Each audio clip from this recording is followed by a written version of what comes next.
Hello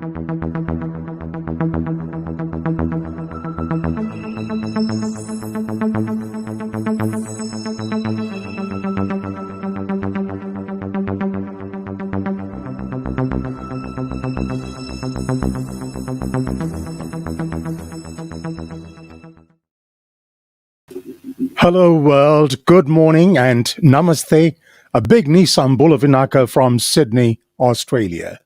I am Sashi Singh and welcome to Sashi Singh's Talking Point on this Sunday morning here in Sydney. In episode 28 this week, we will shortly meet our chief guest, Mr. Semesa Karavaki, practicing lawyer, former supervisor of elections, former member of parliament, and a provisional candidate for the Sodelpa party for the forthcoming general elections in Fiji. We will discuss with Mr. Semesa Karavaki his role as past supervisor of elections, look at the issue of democracy and freedoms associated with that position, examine key issues of interest and concerns to the Ethno, and discuss a number of issues that will be at play as Fiji heads to the next general elections in the next few months. I hope wherever you are well settled in to enjoy an enlightening interview with my chief guest. As always, may I please request that you share the SSTP page, if you can, share it on your own timelines so that we may share the interview today with our chief guest with as many interested people as possible. To ensure that you receive instant notifications for all future programs, please like the SSTP page and follow us too. Speaking of which, we have a whole lot of new followers this week as well. So therefore, if you're joining us for the very first time, a big welcome to you. And to all our regulars, our milestone followers, and our top fans, welcome back to episode 28 on this Sunday morning. I hope you enjoyed today's program as well. Welcome to the Thinking People's program, Sashi Singh's Talking Point, live on Facebook and on YouTube. Well, as usual, we begin episode 28 today of the SSTP program with a warm welcome to our regular contributor, former Fiji TV journalist Nikhil Singh, to tell us of the key happenings of the political week in Fiji and in Australia. Nikhil, a very good morning to you. Welcome to SSTP episode 28. How are you? Good to be here, Sashi. Good morning to you and the viewers. Well, it's been just over a week since the Fiji First government delivered their 2022-2023 budget. What has the reaction been from the opposition parties in Fiji? Well, Sashi, firstly, the Minister for Economy who delivered the budget just over a week ago, he has painted a very rosy picture, and he's even gone to the extent of declaring that the Bula boom is back. Sashi, the budget has largely been tagged as an election budget by the opposition parties. The Fiji Labour Party, the People's Alliance, the NFP and Unity Fiji and Sodelpa have all released statements following the budget announcement. I will go through the statements in summary, and this is what they have to say. This is what they have said, starting with the Fiji Labour Party. The FLP says, despite the near crippling effect of the health pandemic on Fiji's economy, the government has not learned its lesson of putting all eggs in one basket. FLP leader Mahendra Chaudhry said it is disappointing that agriculture has been totally ignored in the 2022-23 budget. He says, and I quote, "There has been a lot of rhetoric from the government about boosting agricultural production. This is not reflected in the budget.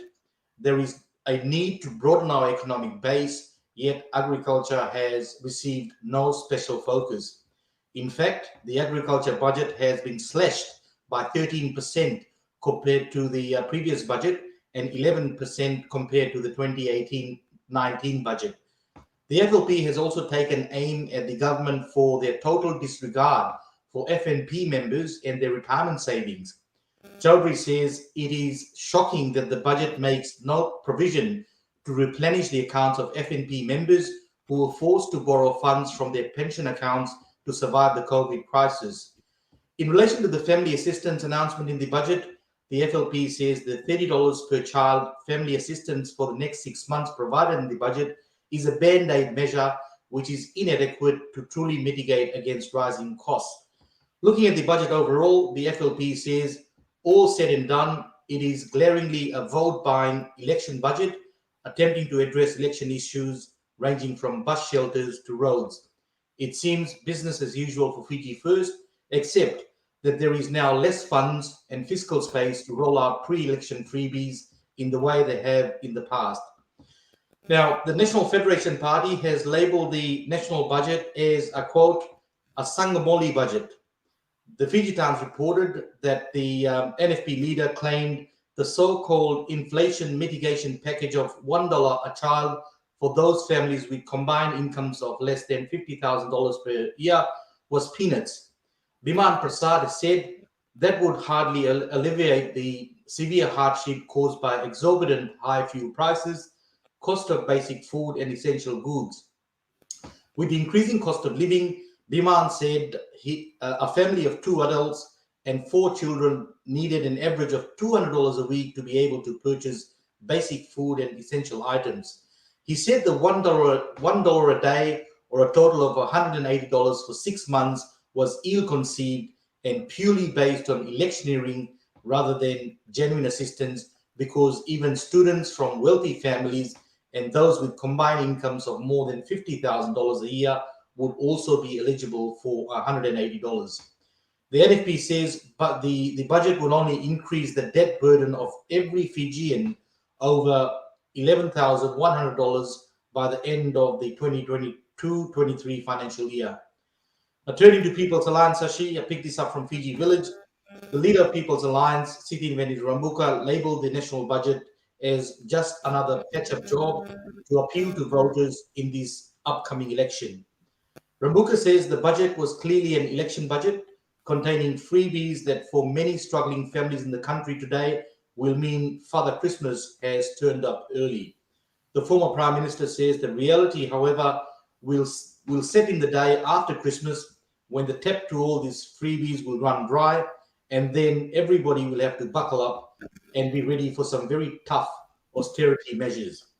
Sashi Rambuka also shares the views of the FLP on the government putting all eggs in one basket and also on FNPF.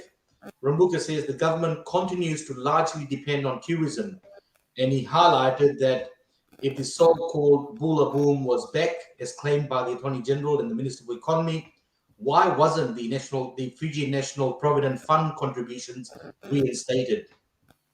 Now let's see what Unity Fiji has said. The former Reserve Bank of Fiji Governor and Unity Fiji Party leader Savinathan Narumbe said the budget failed to address the deep-rooted fundamental problems that Fiji faces. He made this statement in an open letter addressed to the Prime Minister about the budget that was announced by the Minister of Economy. Narumbe said that the Minister of Economy was celebrating another boom, the Bula boom, without even a year of economic growth.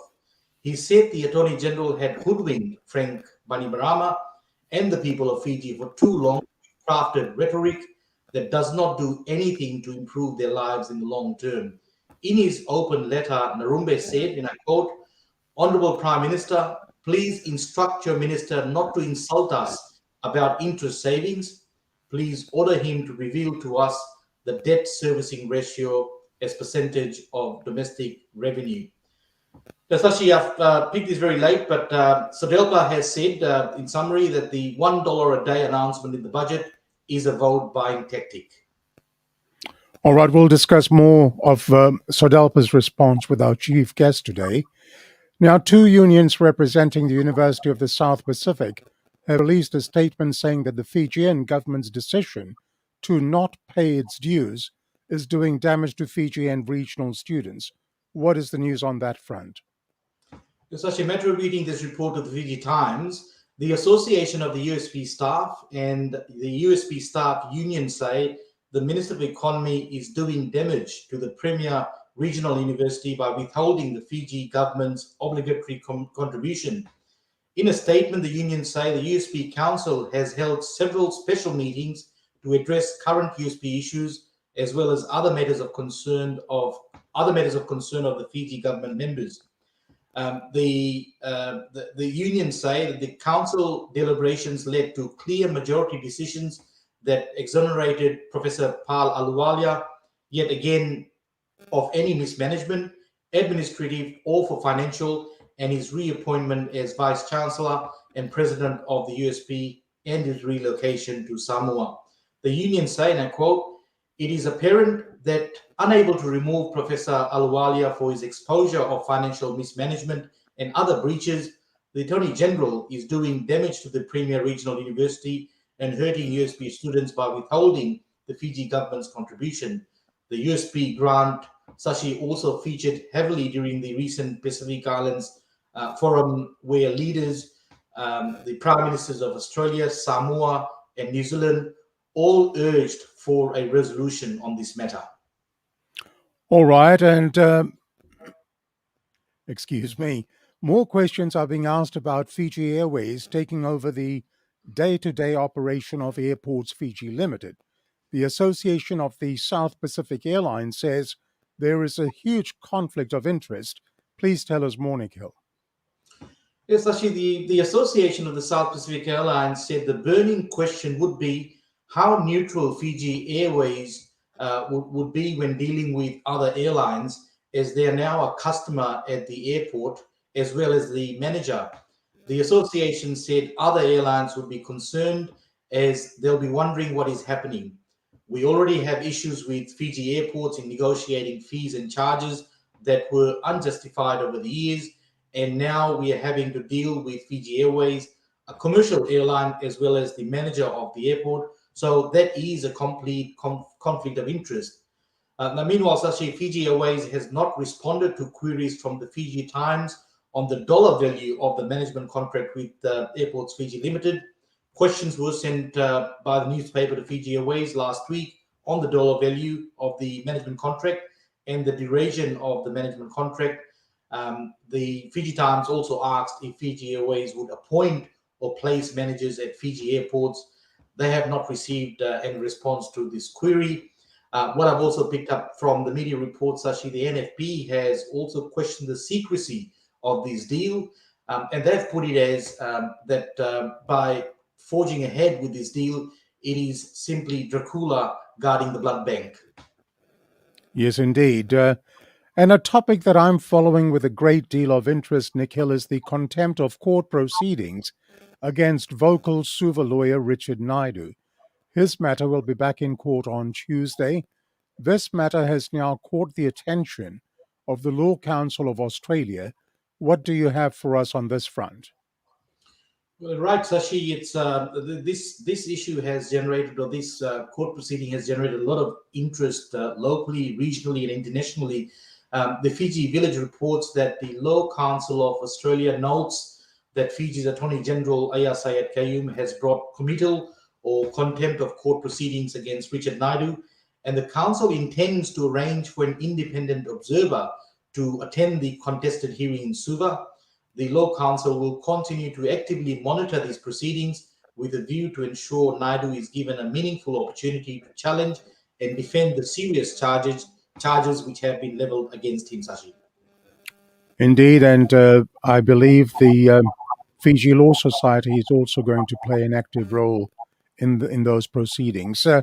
Closer to home, Nikhil, Australia is once again facing the potential devastation to livestock with the emergence of the foot and mouth disease. If we don't address this effectively now, the disease could cost the meat industry billions of dollars. What is the government, the Australian government, doing on that front? Well, as reported in The Guardian, this came out late last Friday. Sashi, the Albanese government has established biosecurity response zones at airports to combat this foot and mouth disease in what the Agriculture Minister says is the strongest biosecurity response in Australian history. The Agriculture Department Secretary Andrew Metcalfe made the determination under the Section 365 of the Biosecurity Act on Friday afternoon. It's the first time the powers have been used since introduced in the legislation 7 years ago. The new rules require international travelers to comply with directions, including to remove their shoes and walk over sanitation mats.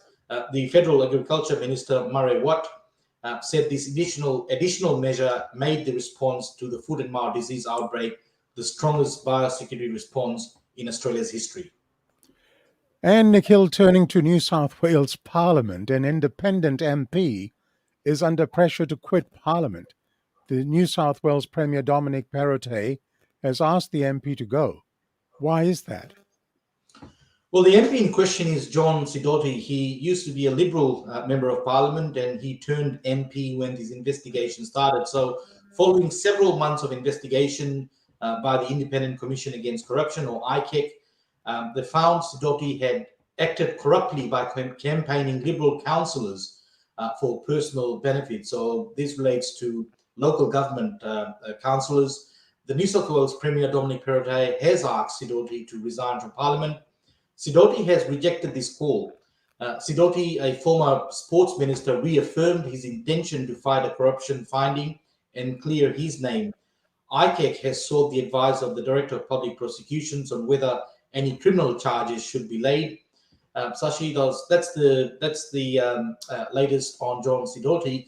Meanwhile, former New South Wales Labor ministers Eddie Obeid, Joe Tripodi, and Tony Kelly have been hit with criminal charges after an investigation by ICAC that ended 5 years ago. The men have been charged with misconduct in public office arising from a special operation called Operation Credo, and the Office of the DPP has confirmed this. All right, Nikhil, that is a story that we will keep our eyes on because ICAC is absolutely busy going after the shysters, so to say. Well, once again, thank you very much for your contribution today, Nikhil. As always, nicely presented. Look forward to seeing you in the next program of SSTP. Have a wonderful Sunday and a blessed one. Thank you, Sashi. I really look forward to the interview with Mr. Karavaki. And indeed do I. Thank you, Nikhil. Cheers now. Bye-bye. You are watching Sashi Singh's Talking Point on Facebook Live. We ask the questions that Fijians all over the world want answers to. As I say, Fijians want to know. Please like and follow the SSTP page if you have not done so. I have an important announcement to share with our viewers. Sashi Singh's Talking Point, SSTP, recognizes that questioning constructive arguments and opinions are part of conversation, but posts with aggressive personal attacks, profanity, name-calling, swearing, defamatory in nature, and or threatening will be removed immediately, and offenders will be blocked from being part of the SSTP program. Let's observe these rules, please, and let's all enjoy the program. Now it's time to meet our chief guest on SSTP. Our chief guest today is Mr. Semesa Karavaki, who is, as I said in my introduction, a practicing lawyer, a former supervisor of elections, a former member of parliament in Fiji, and a provisional candidate for the Sodelpa party. And it's my pleasure to welcome Mr. Karavaki. Yes, good morning from Sydney, Mr. Semesa Karavaki. Nisam Bulavinaka to you. Welcome to Sashi Singh's Talking Point. All right, we have a problem. Your sound is muted. If you can get your technician on your side to unmute that sound, please. There would be a button which has got your sound muted. Yeah, can you hear me now? Yes, sir. All right, beautiful. Let me do that introduction again. And it's my pleasure to welcome you. You are, of course, a practicing lawyer, a former supervisor of elections, a former member of parliament, and a provisional candidate for the Sodelpa party. A very good morning from Sydney. And Nisam Bulavinaka to you. Welcome to Sashi Singh's Talking Point this morning. How are you? I'm well, thank you, Sashi. Thank you for having me. Pleasure is always mine, and it's a pleasure having you. There's a lot of interest. People have expressed their interest, particularly in finding out about the days when you were the supervisor of elections. I, of course, have a lot more to discuss with you. So we get straight to it. Now, as I said in my introduction, you are a lawyer by profession. Where did you gain your law degree from? Sashi, I obtained my law degree at Bondi University. There was in 1991, and I did my legal practicing course at the University of at QUT, Queensland University of Technology. Hmm. Then I did my master's at UQ, University of Queensland.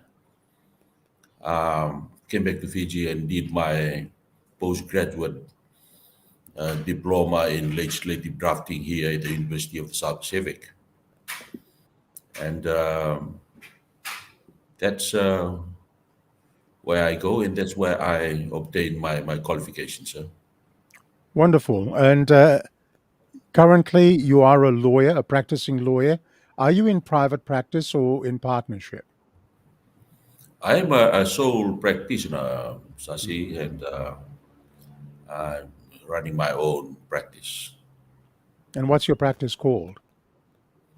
It's called Java's Law, Jarbas, Java's Java's Law. Law. Okay, wonderful. Now, you were the supervisor of elections for the 2006 general elections in Fiji. Firstly, if I may ask you, how were you appointed to that position? Were you headhunted or did you apply by yourself based on your own experience and merits? Thank you, Sasi. That position became vacant after the general elections in 2001.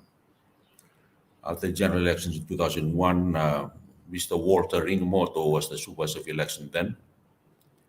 When he left that office to become the ombudsman of Fiji, so that office was vacant, and people applied for that position. I was then the principal legal officer at the Attorney General's office, but at the very time I had replaced Walter Ringamoto as the secretary to the Rawubu Commission that was put into place because after the 2000 political event upheaval that took place here in Fiji. Hmm.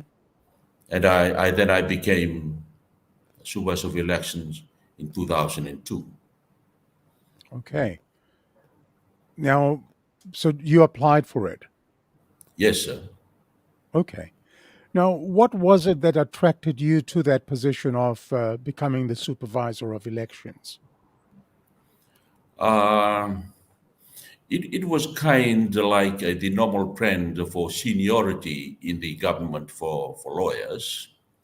Hmm. It's kind of pathway, certain positions are open up where lawyers, according to their seniority, are then expected to move into. That's what happened to me when Walter Ringamoto, a senior lawyer, who was the supervisor of election then, after he had vacated that position, then it was just kind of expected at the time for next senior lawyer to Hmm. move into that position. Okay. So that transitioning step as the next career move, that was it. That's right. Yes.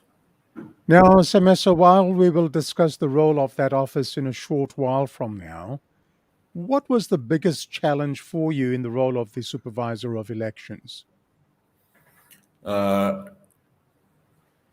One of the biggest challenges in that position is that there must be absolutely a level playing field out there for everyone, every stakeholders in the electoral process, whether it's political parties, whether the government, the government as a stakeholder also. When it comes to elections, whether the observers, there must be absolute level playing field for everybody, and also transparency is an absolute transparency. To me, it was a big challenge in trying to put into place, in trying to administer these kind of catchwords, transparency, fairness. To administer this is something else. You have to consider many issues in order that we can have everybody together. But nobody is left behind. Nobody is pushed out. Nobody is treated with a priority against the other. There must absolute level playing field. That was a great challenge for me, Sasi. You've said it so beautifully in the sense that one needs a level playing field, and the concept of transparency must be very, very paramount. Like I said a moment ago, we will come and discuss the Supervisor of Elections office in a short while from now. But during your role, you performed as the Supervisor of Elections. Please tell me, how does one maintain objectivity in that position, given that one may also have political leanings towards a particular side of politics? How did you maintain objectivity? Thank you very much for that question, Sasi. That is one of the greatest challenge for me when I was there. I have my own political alienation. I know how I identified myself politically. But when it comes to doing the work expected of me as a supervisor of election, I must be absolutely impartial in the conduct of my duties. Absolutely impartial. I always be careful that I am not only said to be impartial, but I must be seen to be impartial. That is a great challenge for me, and I always even did not hint to anybody, even to any political party, that I agree with them. I make sure that I did my work according to the directives or the direction given by the Electoral Commission, because I am there as a supervisor of election. My role is to carry out the directives of the Electoral Commission. And I am not above them. I am there to carry out their instructions or their directives. And they are always be the one who makes the decisions. I am the one who's going to carry out those decisions. And I always make sure that I do not at any time or sin to stand in the way of what they had decided that must be done. Because that's the reason why at that time lawyers were the only one that were considered to become supervisor of elections, because of their knowledge of the law, of how they can administer the law on the principles that are used in the conduct of elections. Wonderful. All right, as I said, I'll come back shortly to discuss the office of the Supervisor of Elections. But before we get there, you acted in that role. As you'd appreciate, when we become first-year graduates from law school, we look upon our seniors, we look upon experienced lawyers for guidance, for leadership, etc. Has the incumbent ever approached you for consultation or for guidance or any such advice? I remember the probably the only time that we had face each other to talk about election issues when I was in the Justice and Human Rights Committee in Parliament as a member of Parliament. This is when the Supervisor of the Elections and the member of the Electoral Commissions came to present their report to the committee in Parliament. Probably that's the time that I can remember. Okay. Then when we were sitting in a room facing each other to discuss elections issues. He did call me at one time to wanting to discuss issues of elections that were related to, I think, to his further study he was doing at the University of the South Pacific. But it did not eventuate. We did not talk.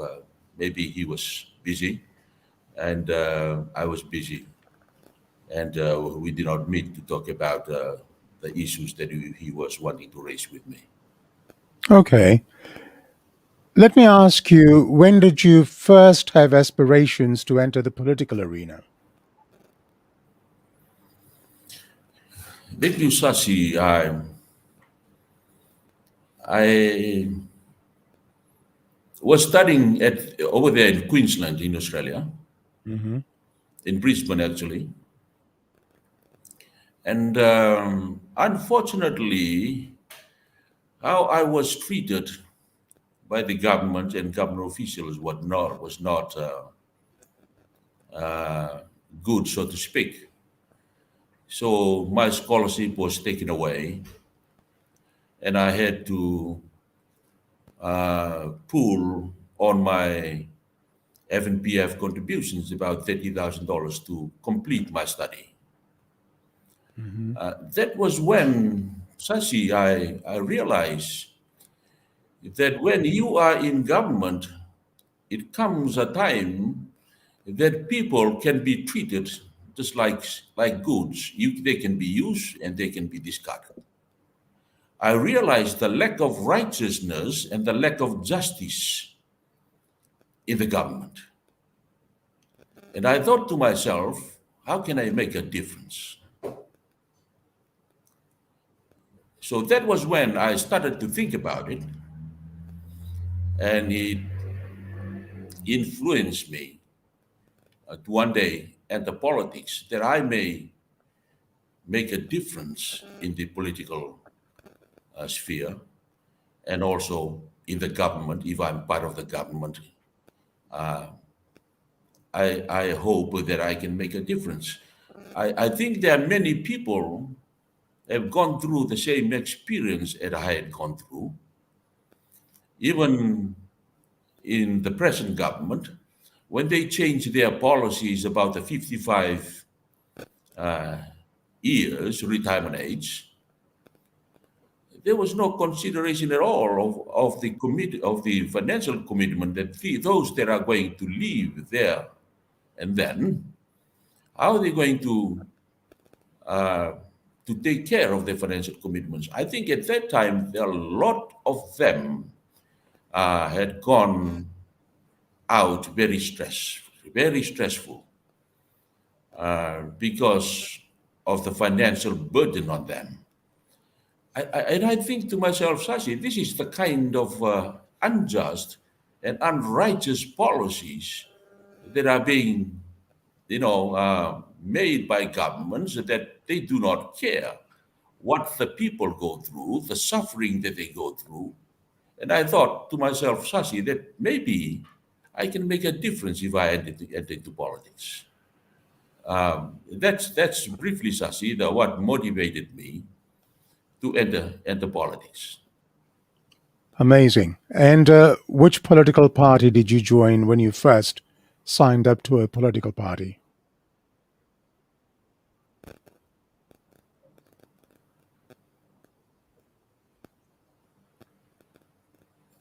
I'm always a conservative, Sasi.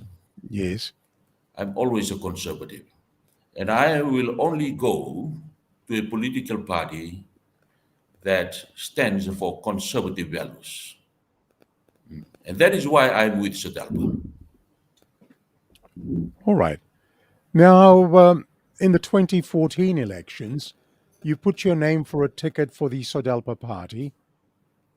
You've said you embrace conservative values, but please explain, why did you choose Sodelpa? What was the value that attracted you to join that party?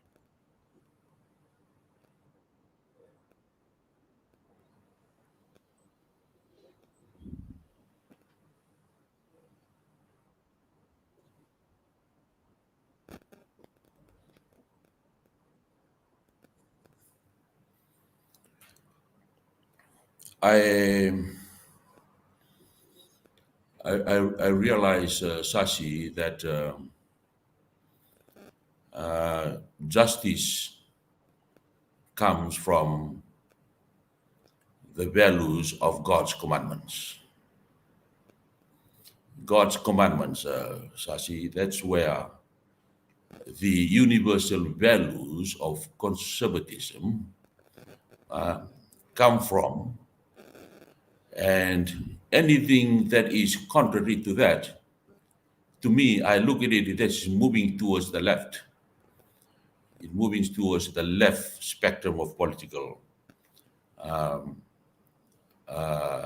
landscape. That's the reason why I said, when I try to look at a political party that embraces the platform of righteousness and justice, because I believe sincerely that without righteousness and justice, there cannot be peace and prosperity. That's basically why I said I am a conservative, person. I embrace the values that comes from the commandments of God, and I accept the proprietorship rights that come with it, and I accept the administration of those rights as they are being bestowed under those set of universal values. That is why I joined Sodelpa, Sasi. Very good. And I do realize, and I've read, that you are quite a religious person and you often rely on the scripture to make certain points. And I will discuss that with you further down in this interview. But for now, SODELPA, of course, stands for Social Democratic Liberal Party. A viewer of SSTP has stated that the name SODELPA is somewhat confusing as it refers to socialism as well as liberalism and democracy, somewhat conflicting ideologies. How would you respond to that viewer's comments?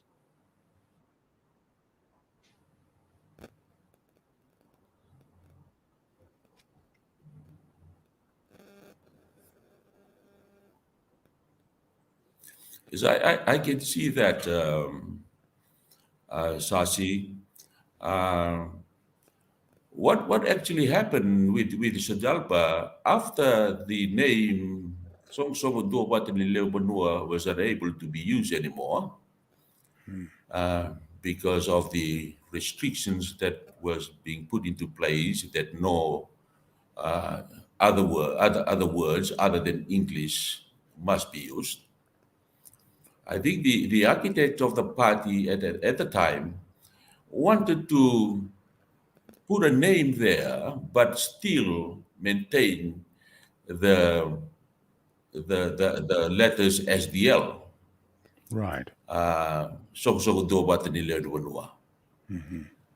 So just the crafting of those words to try to maintain the reflections of the names that was there before ended up in what the party is called now.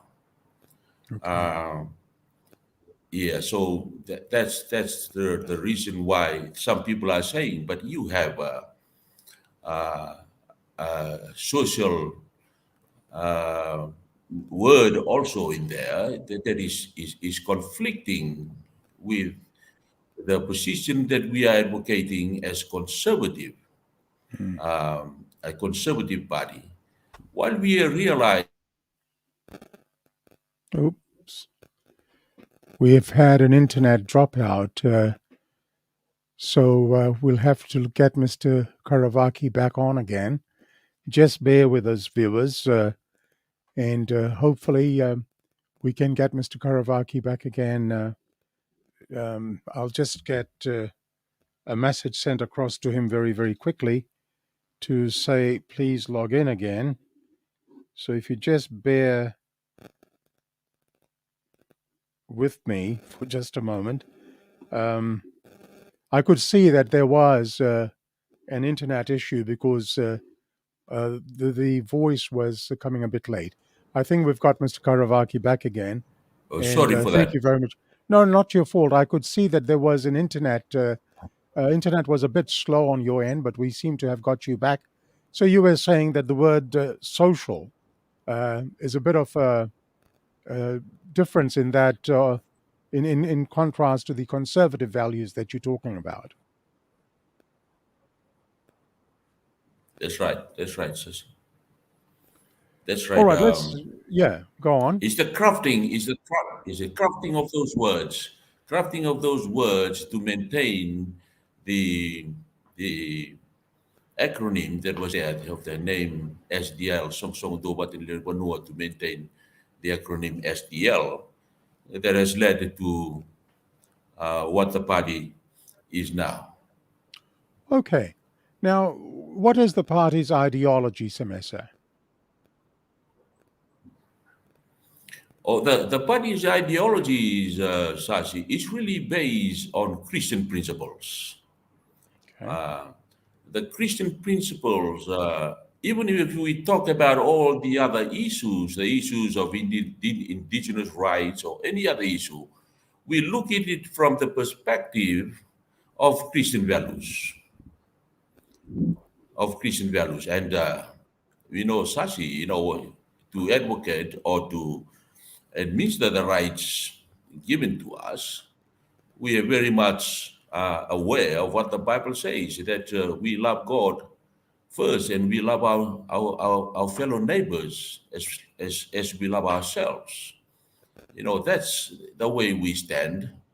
We don't discriminate anybody because the way we love ourselves, that's the way we want to treat other people, our neighbors, likewise. That's the main platform where Sodelpa stands.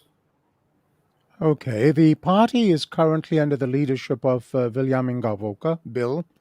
He has been a past chief guest on SSTP as well. How would you describe the current leadership of the party? I have never seen a person in the political arena right now so humble like Mr. Ngavoka. He is really a friend to all and enemies to none, so to speak. Those people had said things against him, and I speak to him thereafter. I can't see any way that he's affected to have some kind of animus, against those such people. That's why I said he's so a humble man, called into this time to lead the Sodelpa party.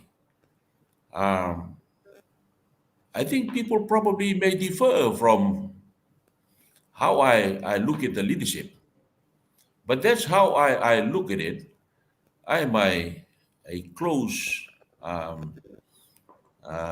friend of the leadership. I always give my time and give my advice when I'm asked for how the party is moving forward. And I absolutely confirm what I've already said, Sashi. He's such a humble person. I would endorse that because I've known Bill from the 1970s. We were neighbors, and even in those days, as a young man, He was quite shy, very humble, and very respectful. He comes from a very, very good background. His father was an absolute gentleman, so I endorse what you're saying. Moving on, Semesa, what are some of the challenges for the Sodelpa party as it gears for the next general elections? I would say, Sashi, there are some people that are within the party who may not have agreed to the leadership, and I think the biggest challenge for everybody in the party is to pull together and give their entire absolute support to the leadership. If this is done, I can see Sodelpa is one of the major party player in the election coming. And I can even see the possibility of Sodelpa making it into government. The call and the need for all the members and supporters of the party to put their weight, behind the leadership, because the dissension that is taking place within, these are the things that are damaging the party. How the people are looking at the party, it based on the information that are coming out from within. Now I can say there is more to fear of the enemies within than from the enemies without. All right. This is the biggest challenge, Sashi, that I can say that the party is going through right now. Having said that, Semesa, are there rumblings within the party at this current time that may effectively challenge the leadership so close to a general election? I hope not, Sashi, because a reasonable person would be at this time, having known that this election time is not far off, everybody should come together and support the leadership. I hope there is nothing adverse that is taking place now that might affect the smooth progress of the party, towards the elections. We are still waiting for the election date to be announced, and I hope there is nothing like that happening. But I can see the party moving forward now. But even if there are some, I believe that they are just being exposed because there are a core of people and supporters of the party coming together and moving forward. Those that are not with them, they are identifying themselves as so. And there are only two options I think they can do, whether they move out or whether they stay quiet and eventually give and lend their support to the movement that the party is progressing into now. Well, it all depends on people being reasonable, as you said. Now, Semesa, after the resignation of Sitiveni Rambuka from Sodelpa, he went ahead and formed the People's Alliance Party. With Mr. Rambuka resigning, there were some key resignations or defections from your party. What impact did this have on Sodelpa? There always be the place for those that are loyal to the party and those that are just here for their own interests. I would have been out of the party long ago, but I am loyal to the ideologies of the party. Those that are not, they are probably here for their own interests. When their own interest is not met, we'll see them get agitated, and we can see what had taken place. For some of them had moved on to follow Mr. Rambuka. When we do not have people that we agree together inside here, in the party in Sodelpa, they will leave and join ranks with those that are there outside already portraying themselves as enemies of the party. That's where those that are leaving the party will go to join ranks with them. So that's what had happened, Sashi. Okay. Those that had moved on, they had moved on. And come to the time, there's an important time, that we want people that are loyal to remain in the party, and that's how the party is moving forward. You mentioned self-interests as being a factor that perhaps disunites a party. In that example of Mr. Rambuka resigning, forming a new political party, was it a move to follow Mr. Rambuka, or were there dissensions within the rank and file of the Sodelpa party for those people leaving? Was it the Rambuka factor or other factors?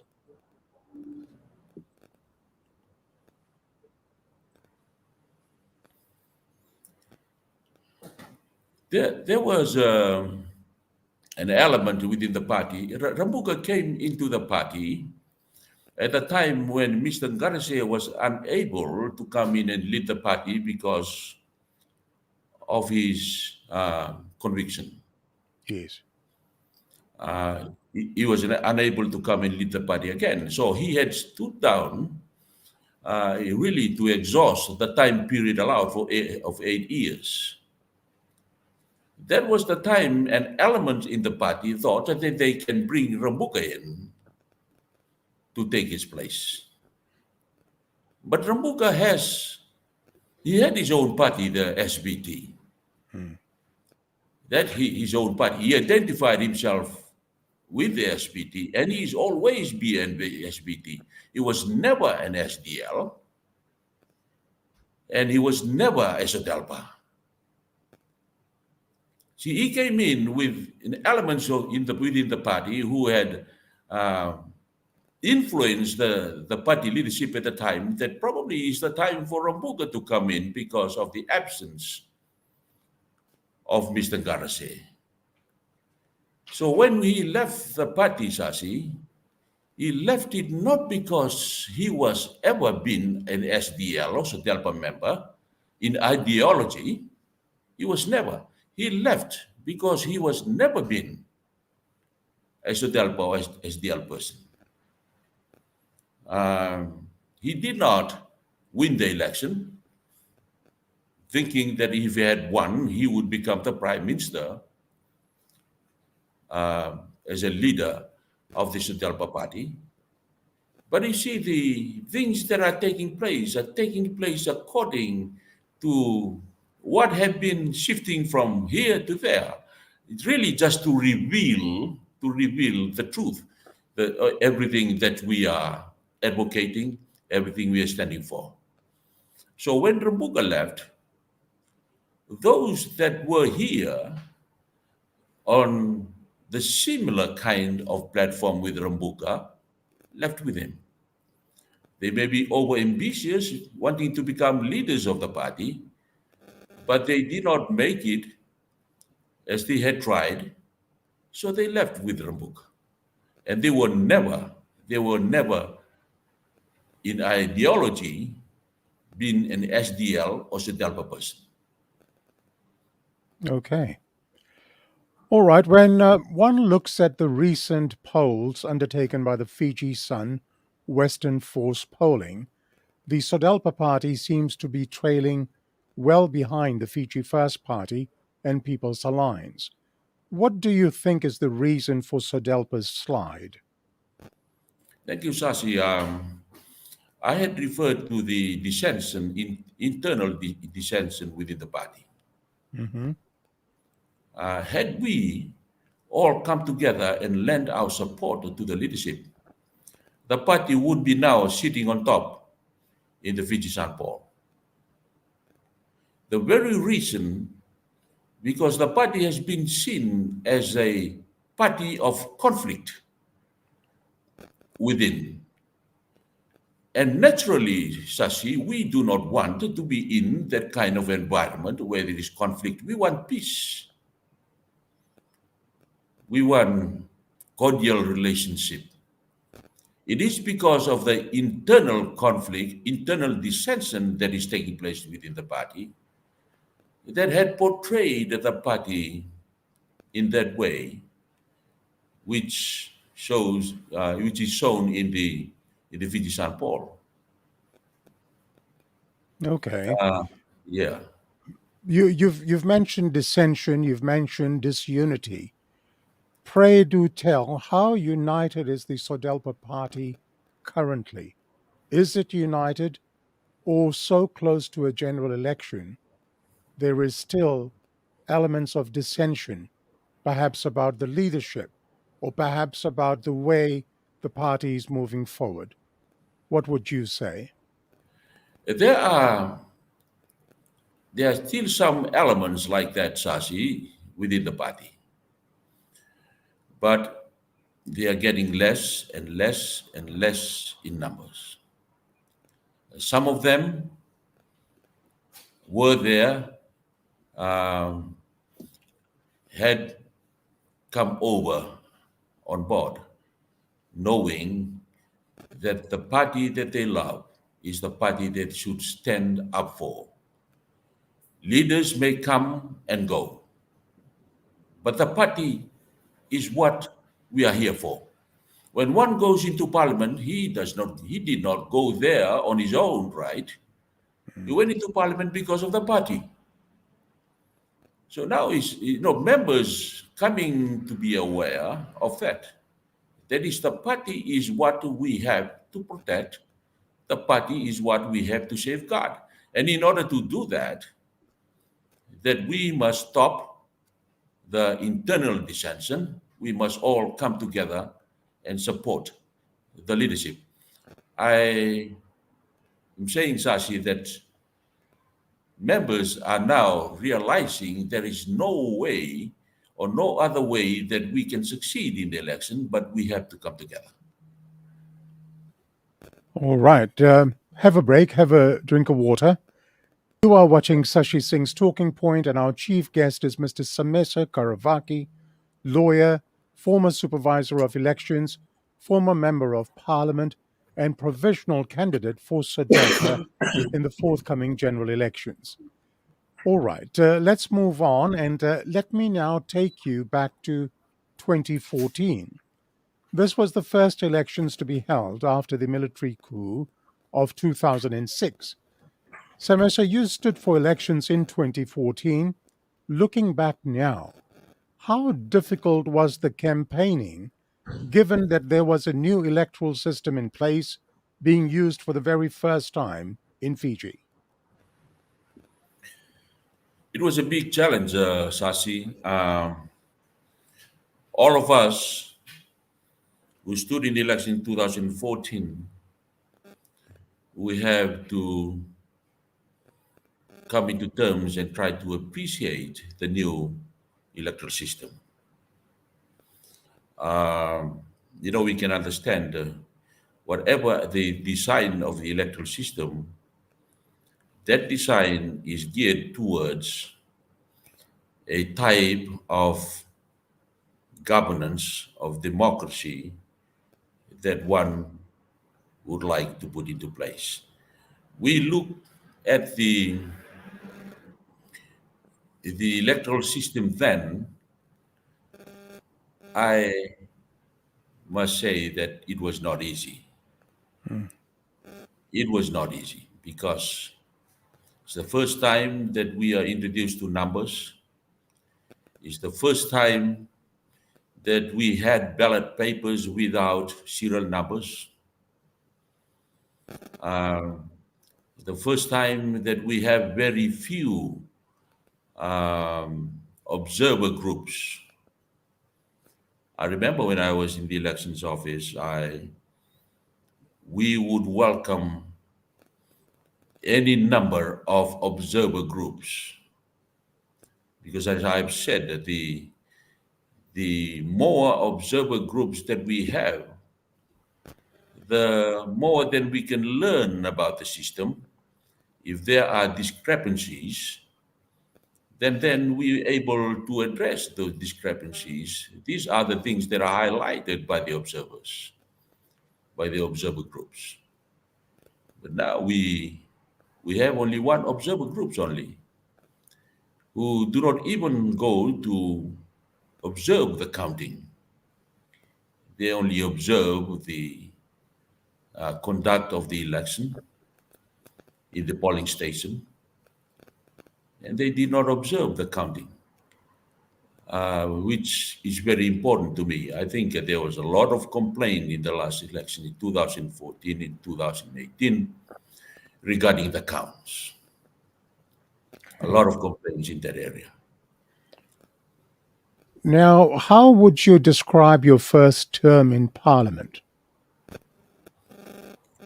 Oh, was a very challenging one too, Sasi, because it appears that we have put into place a parliament and we are on our path, on a democratic parliament. But indeed, it was not a democratic parliament. To me, it was kind of like it still run like a military. It's still like a dictatorship in parliament, where we don't discuss things properly, Sashi. Things are being introduced in manners that are so biased towards the other political parties. There's no proper debate. We always call it Standing Order 55. That's the standing order they always try to push through their legislation in. It's not even, we are given probably only few number of hours to look at the bills and debate on it, and the bill is passed. It is not the norm of a democratic parliament. So that's why we still call it from 2014 till now. It's still a dictatorship cloak in parliamentary process. It's something like that.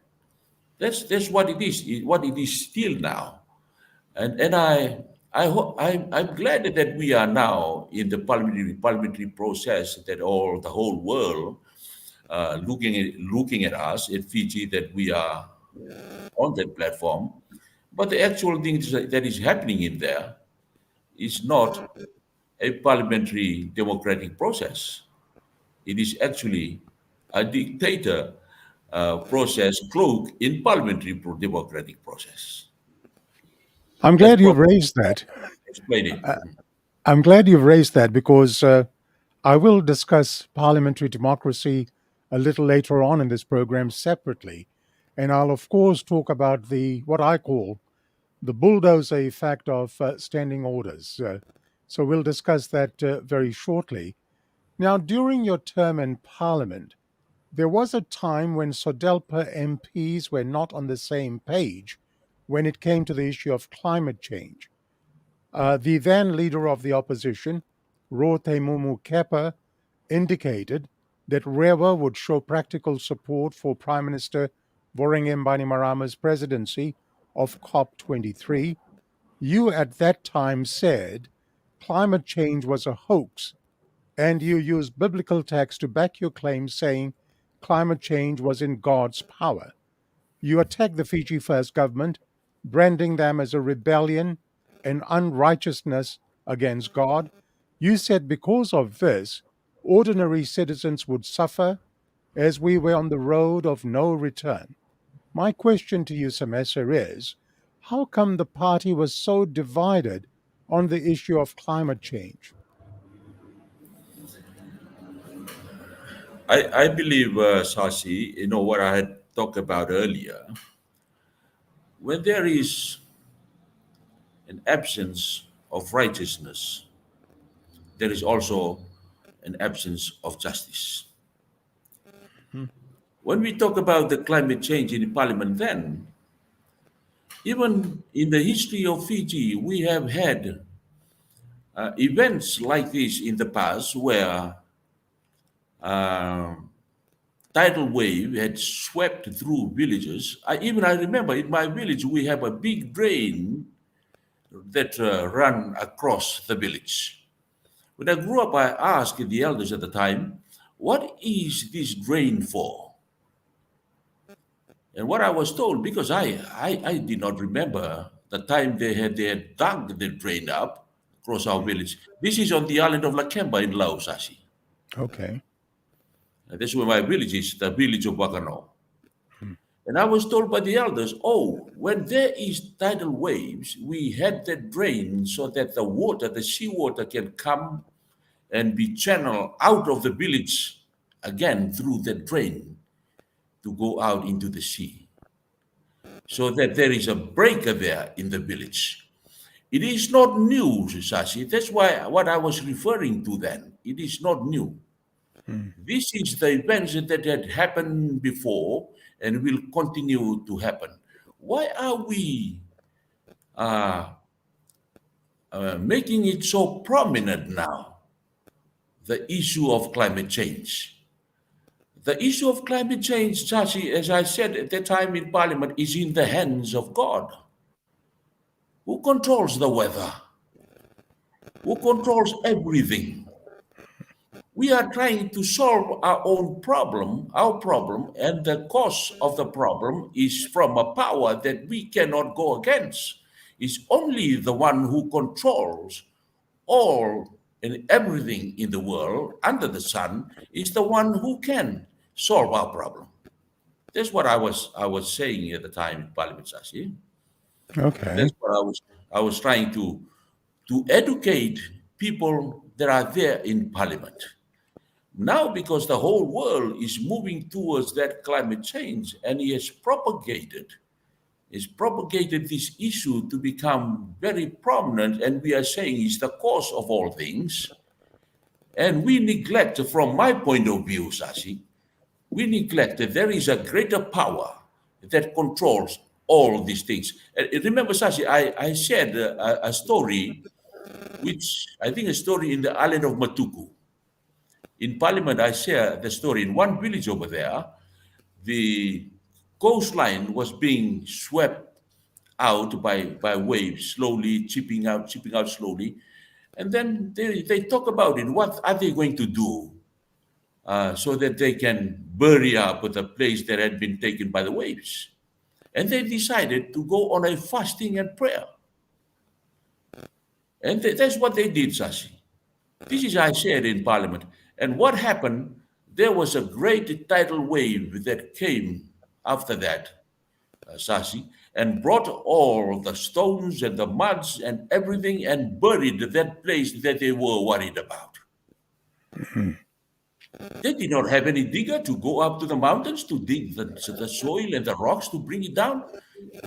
God, who controls all forces on earth, did that for them because they worship the God who has the power and control over all.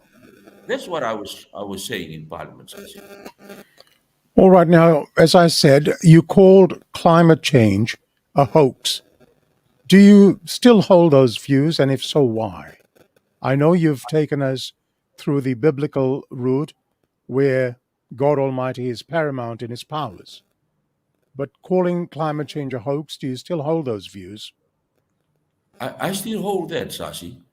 This is just a natural phenomenon that happens time and time again. When we see the things that are going on, see, there is nothing, Sashi, that happens that we have not been warned about. That's what I believe what the Bible says. God does not do anything unless he gives his prophets to warn us about. We have been told all about this and what to prepare for, what to expect. That's why I call it a hoax. A hoax is not something that we are to use now or to propagate for some kind of a vehicle to something else. You see, that's what I'm saying. But we can live with this kind of condition, on the premise that we understand and know who or has the power over all these forces. So that's why I call climate change as a hoax, Sasi. All right. Now, during your term in Parliament, Semesa, you often quoted passages from the Bible to support the points made by you. During this program, I realized that you are a religious person. How important was it, though, for you to quote the Bible in Parliament, and why would you do that? I have briefly mentioned Sasi. Mm. Maybe this time I should say there is a verse in the Bible in Psalm 119, verse 172, which says, "My tongue shall speak thy words, and your commandments are righteousness." Mhm. If I want to bring righteousness, Sasi, I must speak the words of God, especially advocating on the commandments of God, because the commandments of God is righteousness. Wherever righteousness is, there is justice. You see, where there is no righteousness, the nation cannot be exalted. And when there is evil or sin, the people, it becomes a reproach to people. See, this is the reason, Sasi, why I always speak the word of God in Parliament. My purpose in Parliament was to ensure that every law that is discussed in Parliament comes on a platform of righteousness and justice. Unfortunately, there were many laws that were brought into Parliament just because of some kind of decision made to get back at some people or some section of the community. That is not justice and righteousness, Sasi. That's why I always advocate that. I always throw the light on those legislation to ensure that the government will see how to make the laws. Because if they don't know how to make laws on the platform of righteousness and justice, then the nation cannot be exalted, Sasi. Then the people will suffer, Sasi. That is why I always do that. All right. Let's move on from 2014 to the 2018 elections. Now,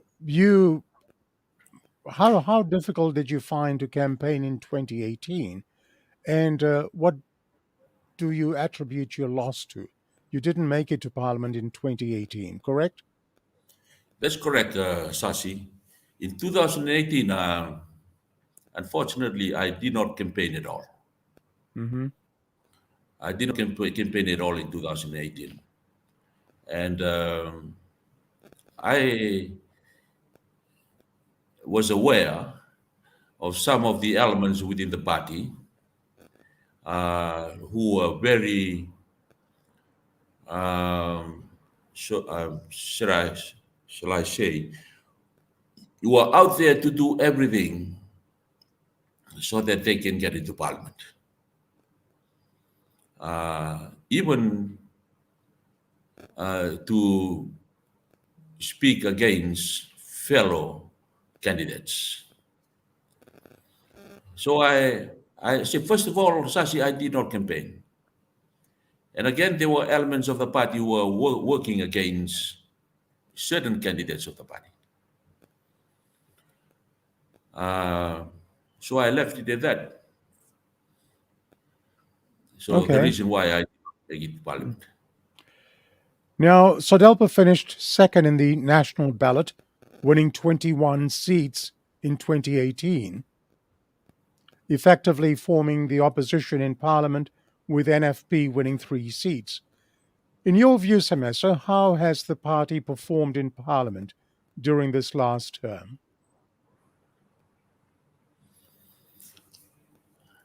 I always talk about this, Sashi, with other fellow former members of Parliament. We were together in 2014, 2018.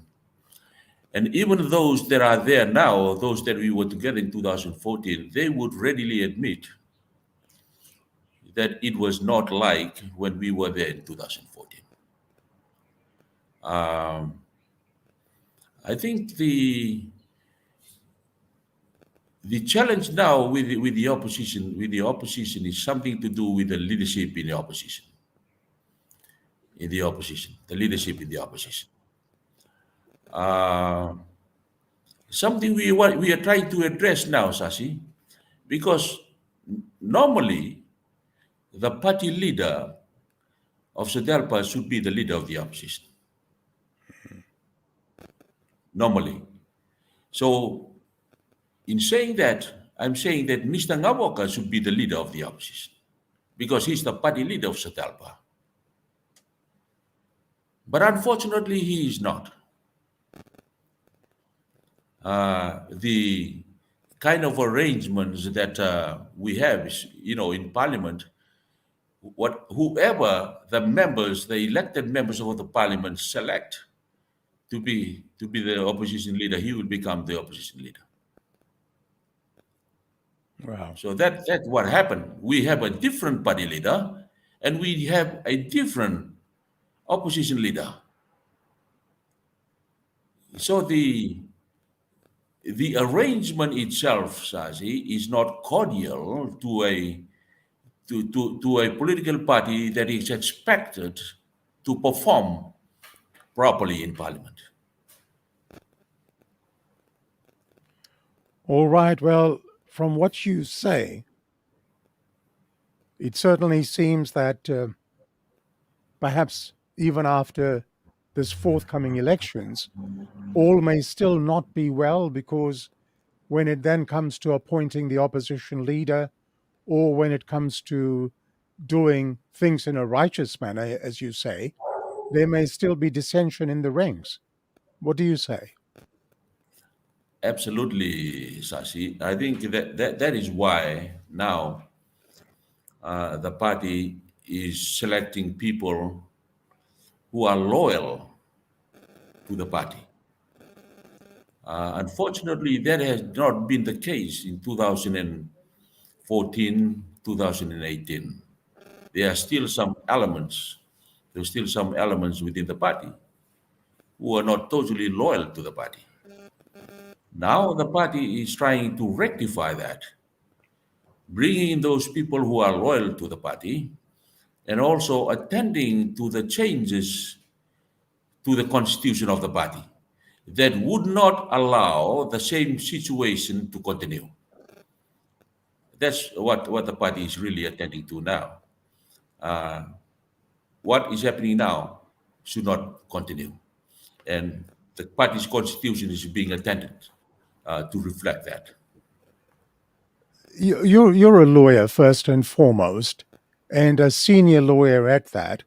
And it seems to me that your party, Sodelpa, ought to be knocking on your door and other senior members' door to seek consensus even before they enter Parliament. I mean, the Constitution should have been clear right from day one as to issues of leadership, issues of governance within the party, and issues of who's going to lead it in Parliament as the opposition leader, or if it becomes government, as the next Prime Minister.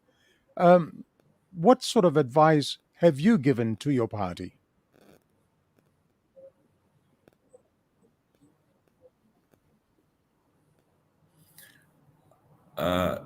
We talk about Rambuka when he came into Sodelpa party.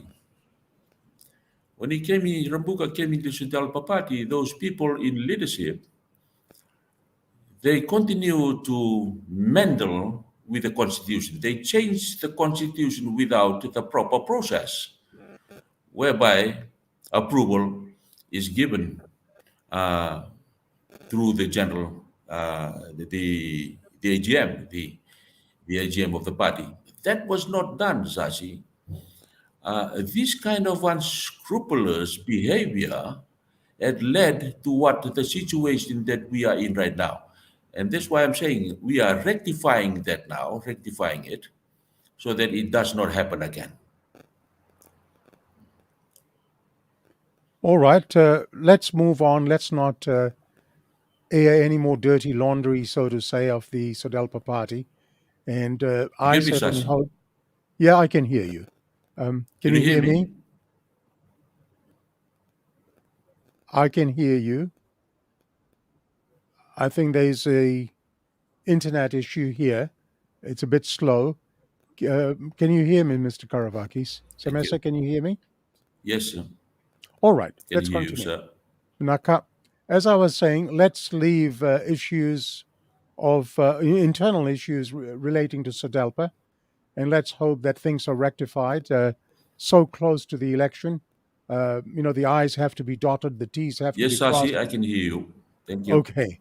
As I said, the I's have to be dotted, the T's have to be crossed, and everybody should be on an equal platform. Now, let me discuss your views on the electoral laws in Fiji. The Fiji Electoral Act 2014, particularly, please weigh your responses Yes. before answering, as I do not want you Thank falling you. prey to the electoral laws and being taken to task by the Fiji Elections Office or the Supervisor of Elections. Firstly, do you see the electoral laws as being fair and balanced, or is it draconian in nature?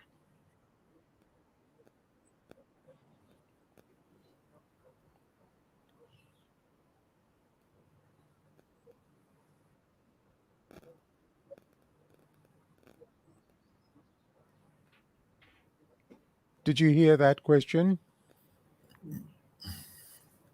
Thank you, Sashi. Well, the electoral law is put into place. It brings in a new electoral system into this country. Yes, are you hearing me, Sashi?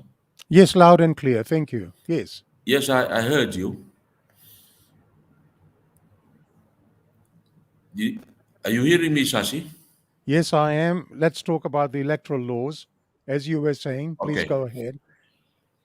Yes, I can see that the new Electoral Act brought into place a new electoral system.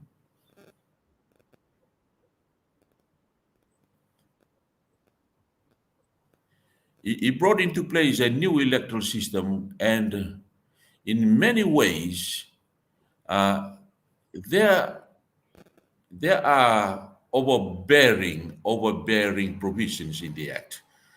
Saying overbearing, there is a controlling provisions, in the Act, and mostly.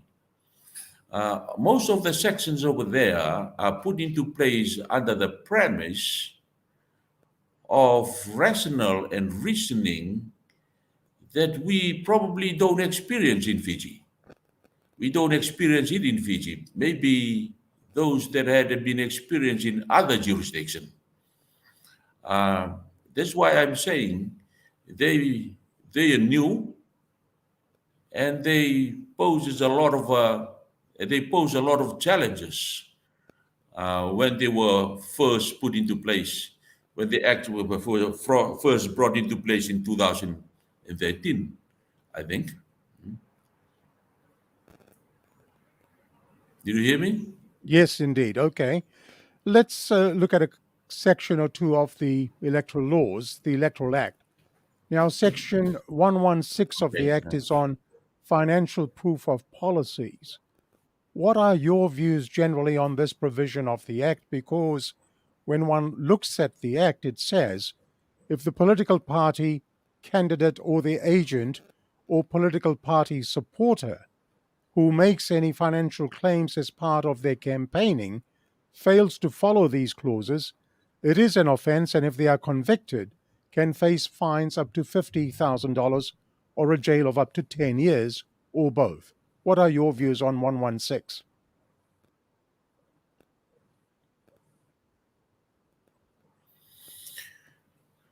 I think, Sashi, the provision itself is very draconian. Is very draconian. Looking at the penalty itself, the penalty itself is what, $50,000. Yes. $50,000. If Or 10 somebody years, gives or, a or, or contribution, 10 years in jail. if somebody gives a contribution of $5,000 or even $500 and did not disclose it, then under that provision, is subjected to a fine of that kind of amount, which is why I say it's draconian. You know, it's something that is made probably because it was the first time brought into place is to scare people. That's the way I look at it. It's really to scare people off. And to me, it's very draconian, very draconian. Well, it's a very well calculated move if one really thinks about it. Now, what about the onerous responsibility of costing policies? In the past elections, well before the electoral laws were changed, parties were free to do their own fundraising. Parties did not have that sort of accountability to the Electoral Commission or to the Supervisor of Elections office. Do you think there is now an onerous responsibility of costing policies?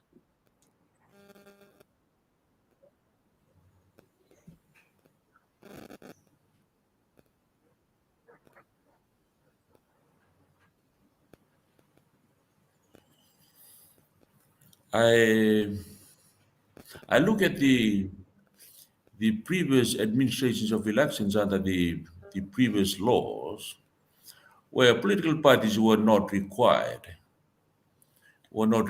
really to disclose all the money that they'd raised, the source of all of these. And as I've said, that these are provisions that are borrowed from other jurisdictions. Jurisdictions that are so well known of the kind of funding that political parties receive. I can probably happens in Australia. I can only see the kind of funding that are always there in the US, United States, where all these stakeholders give enormous amount of money to political parties or political candidates to support them. Probably this is where they brought these provisions from, because in Fiji we do not see or even go through this kind of difficulties in Fiji, where this amount of money, I think it was brought to us, and for the first time that we asked the question, what is this is all about? Maybe it's a forward thinking on the part of those people who had crafted this legislation. It's a kind of forward thinking, but I believe probably it's something that should have waited.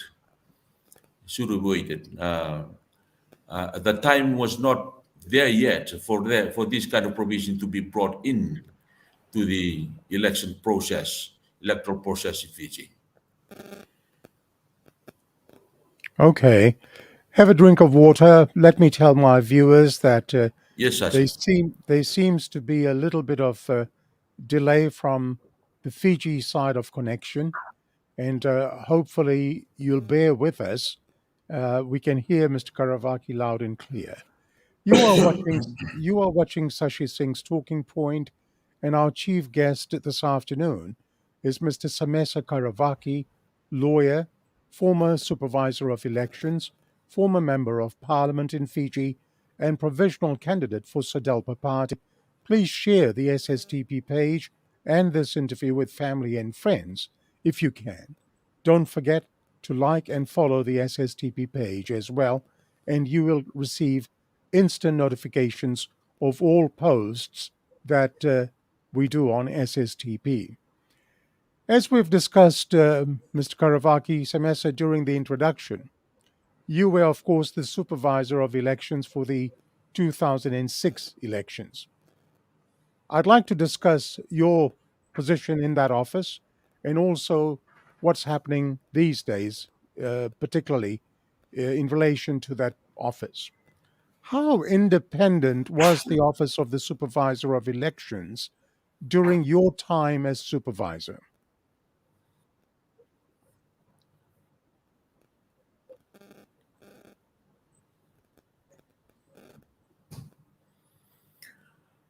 I can only observe those that had gone before me as supervisor of elections, and I saw how their office was being held in high regard.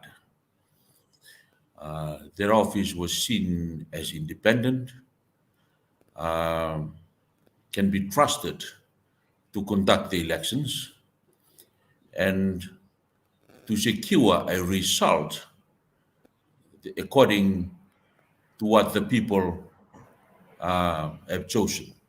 So the voice of the people was actually being heard through the independence and the process of their office. I said I can only observe those that had gone before me, and I was happy to come into their office and to continue with that high esteem, how the people had regarded their office as independent and can be trusted to deliver the electoral result as the people have decided.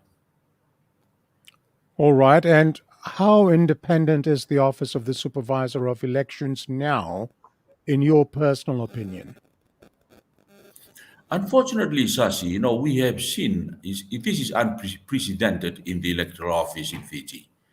We have seen in the past where the Electoral Commission and the Supervisor of Election have ended up in court, not agreeing on issues that were not even thought of in the past. As something that can be of point of dispute between the two, the Electoral Commission and the Supervisor of Election. You see, Sashi, now we can only ask the question why this is taking place. Why the Supervisor of Election is standing up to the Electoral Commission and questioning the decision of the Electoral Commission, when the role of the Supervisor of Election is to take direction, take instruction from the Electoral Commission, and do accordingly. That had been the law in the past, in the Constitution in the past, and still the law in this Constitution. But why this had happened is something that we can try to put into place. What is the reason why the Supervisor of Election questioning the decision of the Electoral Commission? I see this is no longer independent. Whether this is an action being taken because of some instruction not given by the Supervisor of Election, but from somewhere else, whatever is going on, we can only read and see what is taking place. When the Supervisor of Election, the one who should be carrying out the directives of the Electoral Commission, are standing up against the very authority that he should be listening to. And because of that, Sasi, I say, we are asking questions, not only myself, but everyone asking questions, what is happening in this office that's supposed to be independent, the office that is always held in high regard by the people of this nation. That is my view, Sasi, what I can say about their office now. All right, I appreciate your I have views. never, Sasi, at any time. Sasi, I have never, at any time during my term there as a supervisor of election, questioned the decision of the Electoral Commission. I am the one supposed to carry out their decisions. Whatever they say, that I must do. Because if there is anything that is going to be questions about the electoral process, it is the Electoral Commission is the one that they're going to answer that question. You see, in the election, Sasi, there's supposed to be only one report. There's supposed to be only one report that is sent to the president, to the office of the president from the Electoral Commission. Unfortunately, Sasi, in 2014, in that general election, there were two reports being sent. I questioned this when I was in Parliament in the Standing Committee. One is the report of the Electoral Commission, and the other one is the report of the Supervisor of Election. I asked the Supervisor of Election and the Electoral Commission why there are two reports now. Are there two authorities now conducting the elections in Fiji? There is only one authority, that's the Electoral Commission. The Supervisor of Election is the one who implements the decisions and the directives of the Electoral Commission. Why are there two reports now? To me, it shows there is something wrong going on in there. There is something wrong. Because the law requires only one report, and the report should come from the Electoral Commission only. Why was there another report from the Supervisor of Election? See, that's When you asked that question, what response did you get? actually was not satisfying. Sasi was not satisfying. The report was not satisfying. They should basically say, it's a report of the Supervisor of Election. I said, no, I am not interested to look at the report of the Supervisor of Election. I'm interested to look at the report of the Electoral Commission, because that's what the law requires. All right. Now, during your term as the Supervisor of Elections, Semesa, who did you report to? You've mentioned the Electoral Commission a number of times. Were you taking directives only from the Electoral Commission or anyone else? As usual, Sasi, those with my predecessors and myself also, we reported to the Electoral Commission. But I tell you something, Sasi. When I came back from my study in 2005, December 2005, Sasi, when I came back from my study doing my master's at the UQ, University of Queensland in 2005, I came in December straight into the office, and there was a gentleman who was my deputy at the time, named Thomas Tui, came to brief me and also hand over to me, because I now back from my study to take over my position again as Supervisor of Election. In the process, Sasi, of our handing over, he told me, Mr. Karavaki, this Wednesday is the usual day we go up to the Prime Minister's office to brief him of all the things that are happening over here at the Elections Office. I was surprised to hear that, Sasi. I was really surprised to hear that. And I said to Mr. Tui, I want to ask you something. You have to do it right now. Go and call up the Prime Minister's office and tell them that you have briefed me. You've told me about the usual briefing every Wednesday, and I have said to you that it is over. No more. We will not come and brief the Prime Minister's office on what is going on here. That is not a level playing field to me. And I will not do that. it is finished now. Tell them that's what I've said. And that was exactly, what I did, Sasi.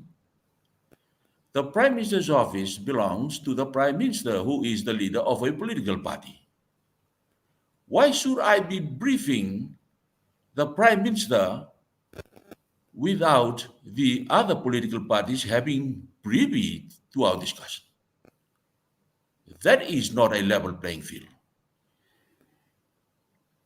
And I terminate, Who was the Prime Minister then? Mr. Karasesa. Okay. All right. So you drew the line in the sand, and you were not going to be party to any weekly briefings. That was quite good. What was the repercussion of your decision? Absolutely nothing, sir.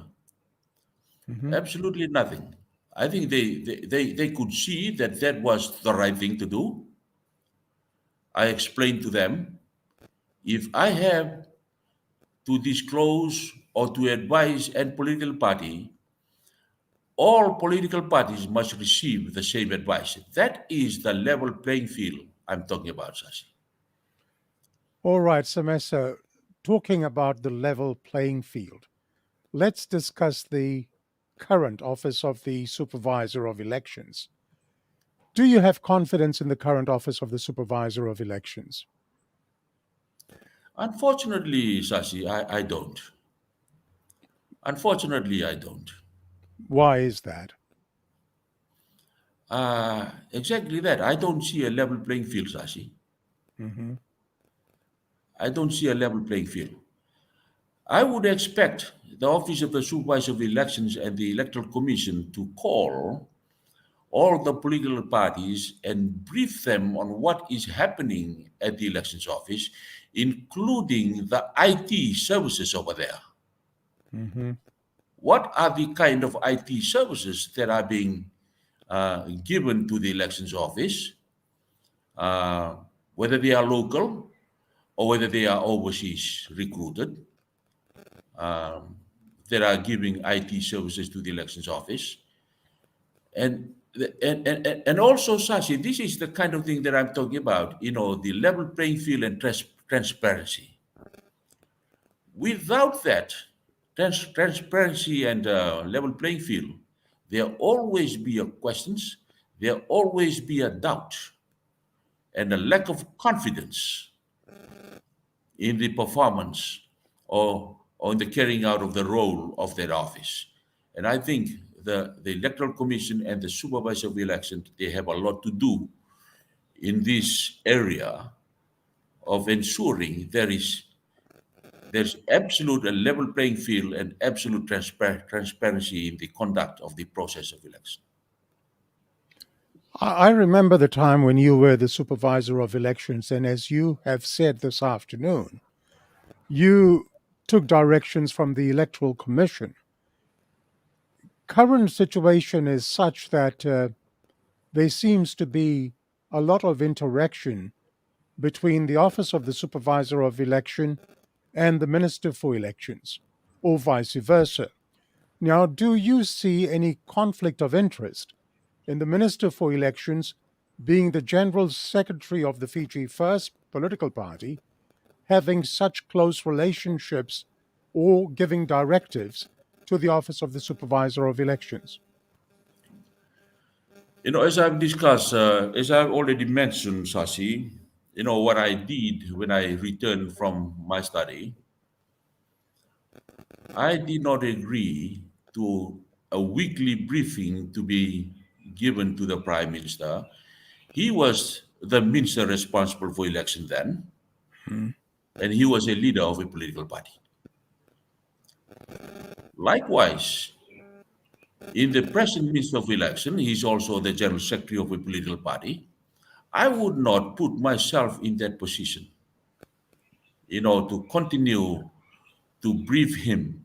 Even it would be different, Sasi. It would be different if it is the issue of budget. If it is the issue of budget, that budget belongs to the Electoral Commission. The Electoral Commission, they are the one. They are to be responsible for that and discuss those kind of issues with the minister responsible. Because as supervisor of election, I receive my directives from the Electoral Commission, and I should remain independent. That I should not be seen that I am leaning towards any political party other than the others. So there is a conflict of interest in your view under the current circumstances. Yes, I think it should not be happening that way. Okay. It should not be happening that way. Now let's talk about concerns. Do you have concerns as the country gears towards the next general elections when it comes to the functions of the Office of the Supervisor of Elections? At the moment, Sasi, I see no transparency being administered by the Office of the Supervisor of Election yet. Giving and briefing all the political parties of what is taking place over there. The issue of the non-inclusion of serial numbers in the ballot paper is still the issue being brought up by political parties to the Office of the Supervisor of Election. Unfortunately, the Supervisor of Election seems to have made that decision on his own without, I expect that those kind of decisions to be made by the Electoral Commission, not the Supervisor of Election. Those are the kind of issues that the Electoral Commission should make a statement on. If we do not have serial numbers in the ballot papers, Sashi, there is no way at all that we can have accountability to take into account the number of ballot papers going to be used. Yes. You know, there is no way, Sashi, that we can trace the numbers of the ballot papers that are being used. How many that should be left? When we do not have serial numbers. In the past, I have never seen an election, even those with my predecessors during my term, where we have ballot papers not being numbered. Okay. What about your thoughts on the call for married women to re-register? I mean, what was the bright spark idea about that? It creates a lot of problems, Sashi. Create a lot of problems. Just imagine those that have had their IDs, their passport being issued on their married names. I do not see, Sashi, also a valid reason of doing that, because I have been in the elections office during the time that we would use the names, even 3 names or 4 names. There was not a problem. I don't understand why this is being done now, because the identity of the person still remain one. When they use their marriage name, they have discarded the other names and use the names of their spouse. That's their new ID. And if we ask about duplicating the names, I don't see any way that anyone can duplicate their names, whether they're going to be additions of names into the roll that not supposed to be there, or whether people can put 2 names on the roll and send another one to go and vote on the other name. These are the issues that we contend with at the elections office, and it had not been a problem in the past, and I don't know why it is the problem now. All right. Now, during your tenure as the Supervisor of Elections, what sort of top-heavy control or pressure did you face?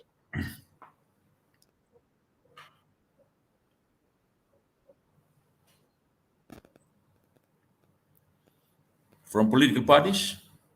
Well, either From political parties, Sashi.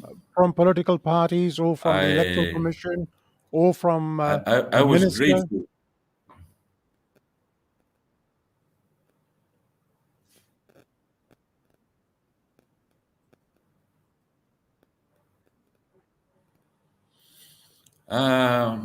Fortunately, Sashi, I don't know, maybe the time has changed or what, because during my time, I don't have the kind of unnecessary pressure that would come from the minister responsible for election.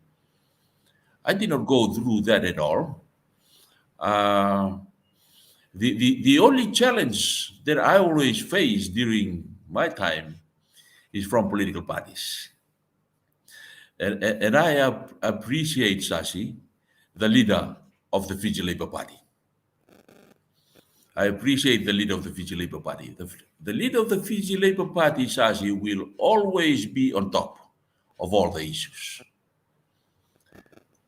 Always be on top of all the issues. What I always do in regards to that, because he always raise a lot of issues, if I address those issues individually to him, then the other political parties would be left in the dark. So what I always do, I always, when talking about a level playing field, when I address those issues to him, I issued a circular to all political parties so that they are fully aware of the decision of the elections office on those issues. See, that's level playing field I'm talking about.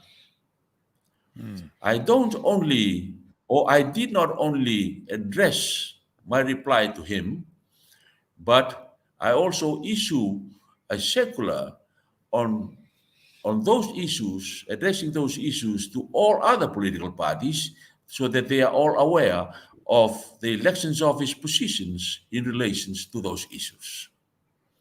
Those will always be my biggest challenge when I am trying to address the issues always raised by the leader of the Fiji Labour Party. Okay.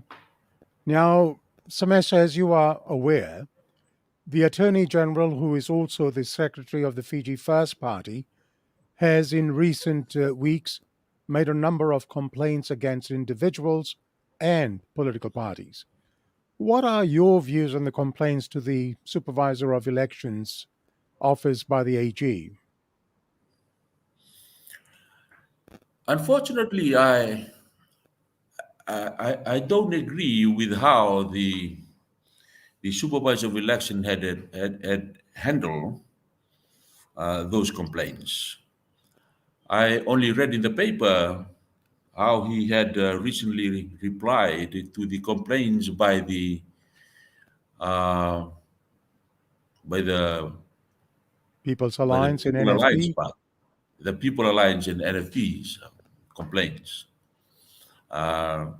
He had given his reason stating that the law was not being breached by the Fiji First Party. I was wondering whether he has become also the judge, in this case. To me, I would have referred it to somewhere else where it should have gone to and properly investigated for them to make the decision. In this case, if it goes to FICAC, let FICAC investigate it and they make the decision on it. I would not, as supervisor of election, make a decision on that, on those kind of complaints, because it has been perceived by people that office is already biased towards the Fiji First Party. And to me, just to cover my back and to safeguard the integrity of their office, it would be best to refer it to FICAC and let FICAC investigate and make a decision. If there is no case, then let that be. But it must not be decided by the supervisor of election himself. Well, you talk about a level playing field, and in the case of the People's Alliance and the NFP complaint, I was surprised that a decision was handed down by the Supervisor of Elections in quick, pronto time, whereas other complaints have yet to be determined, and therein lies the issue of whether it is indeed a level playing field. Now, during your time as the Supervisor of Elections, did you face such a barrage of complaints? Probably it's a change of the system, Sasi. No, I did not have these many kind of complaints during my time. It can be because of the change in the system. Is also it can be because people do not trust in that office anymore, uh, and that's why we have seen a number of complaints by the government, by the Fiji First Party, and now the other political parties are making complaints also. It is something probably they are testing the office, whether the office stand, uh, whether it is independent, whether there is a level playing field. Uh, I think there are many things that are going on. When we lose the integrity of that office, Sasi, when we lose the integrity with that office, then the whole electoral process would be in jeopardy. It would be in jeopardy, the whole electoral process. It is very important that that office integrity is intact. But if it started to deteriorate in this way, unfortunately, the people is going to lose respect towards their office. All right. At this juncture, what I'd like to say for the sake of transparency, if the Office of the Supervisor of Elections wants to have airtime on SSTP to come and give your side of the story or to justify things that have been raised during this program, you are more than welcome to visit the SSTP page on Facebook. It's got my phone number, it's got my contact details, and you can contact me at any time. Give me a call, and I will certainly accommodate you in this program so we can hear from the horse's mouth, so to say, about things that has to do with the elections. You mentioned, Semesa, the multi-observer groups earlier on. How soon before the elections does the Supervisor of Elections Office or the Electoral Commission know how many multi-observer groups are coming? How soon does this process take place?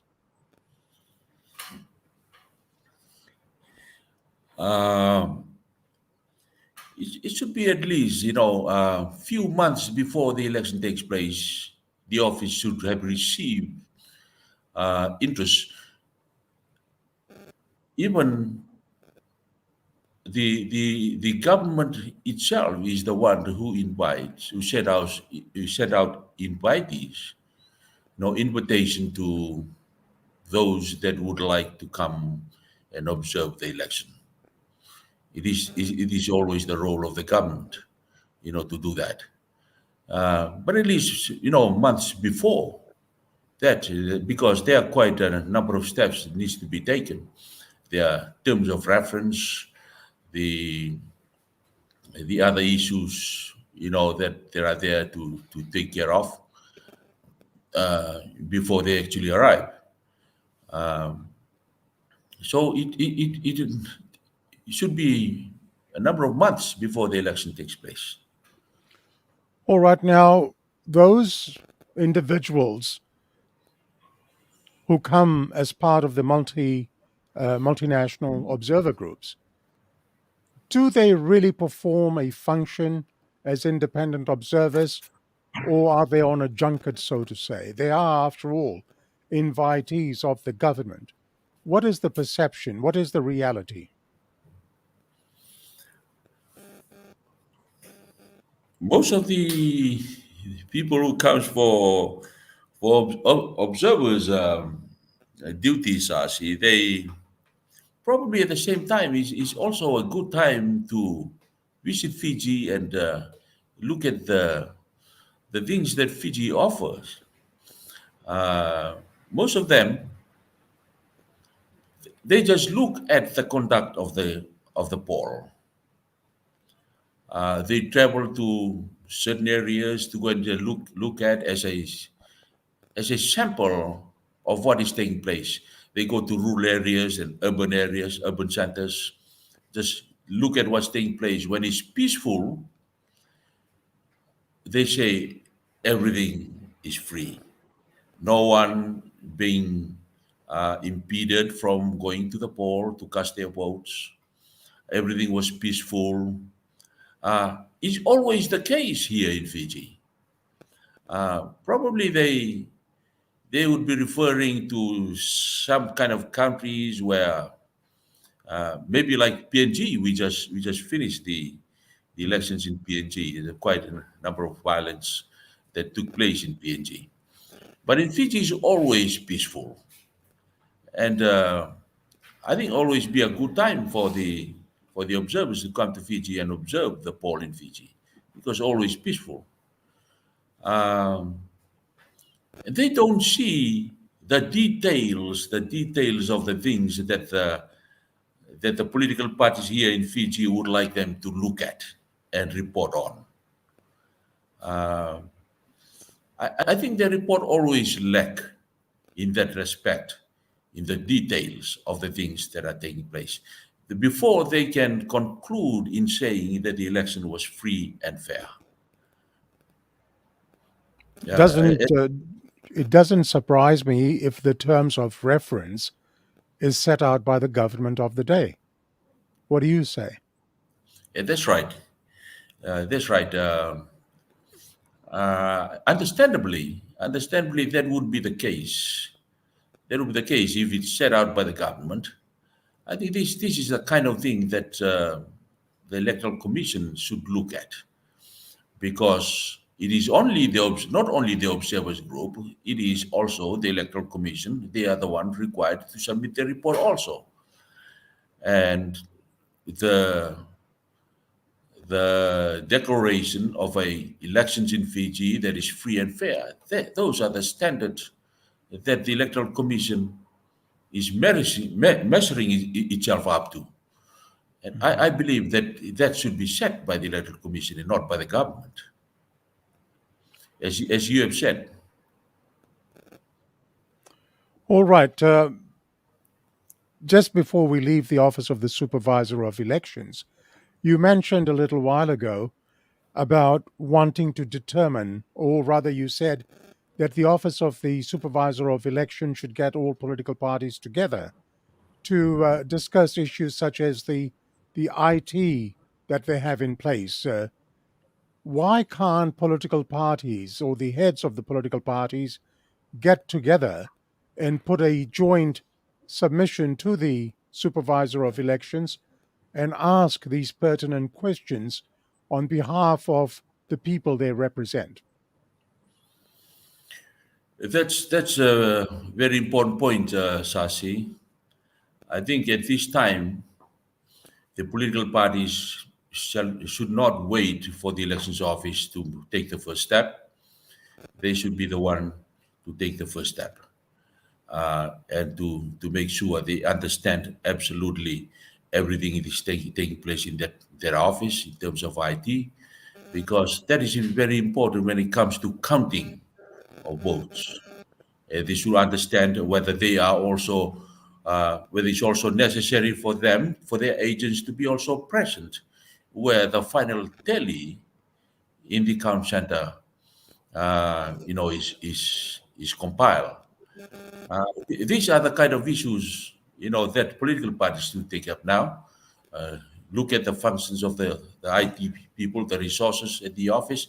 what they are doing over there, what are the systems that are being put into place, and also the system is there during the counting, the tallying of votes that are being sent in, and the certifications of the results before it is released, whether agents of political parties should be also present. Talking about transparency, that's what transparency is about. Yeah, I agree with that. And one thing that I always say, it's no point crying and complaining at the end of the process, the electoral process. You've got to be proactive now to make demands to ensure that a level playing field and transparency is apparent, not only in words but also in deeds, so to say. I certainly hope that political parties will try to make every effort to find out things that concern them, because let's face it, there's a lot of speculation that, for instance, the Pakistani entity NADRA is involved again. And I'd invite the Office of the Supervisor of Elections to clarify that once and for all. Semesa, let's move on. The 2013 Constitution, Voringambani Marama and Ayaz Sayed Qayyum, they have maintained that their constitution is democratic. In your opinion, how democratic is the 2013 Constitution? In my opinion, Sasi, there are provisions in here which are just there to fill up the pages of the Constitution, but they actually mean nothing to the people. And there are also provisions in the old Constitution that are there, say for the sections that gives authority to FICAC. This is one provisions that had been referred to often, of which the government is using FICAC as a political tool, against other political parties or others that they don't agree with the agenda of the government. That is the area which most people are referring to, that saying that this constitution is not a democratic constitution. It is a constitution based on the authority that dictates how things should be done, how decisions should be made. You see, in the Constitution, 2000 Constitution, the FICAC reports to the Attorney General. It reports to the Attorney General. But it is responsible to the President of Fiji. You see, for anything that happens in that office is no longer independent. So that's why the people are saying it is a tool, a political tool of the Fiji First government. We also have seen how quickly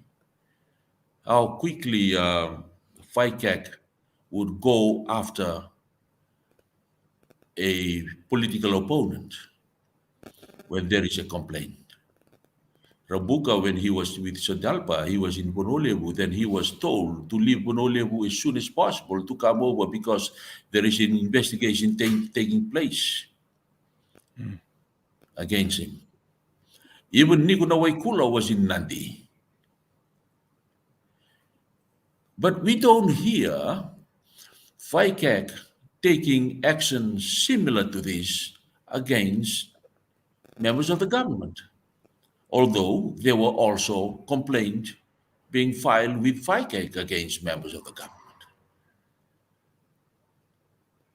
So having said, yeah, go on, sorry. Yes, come in.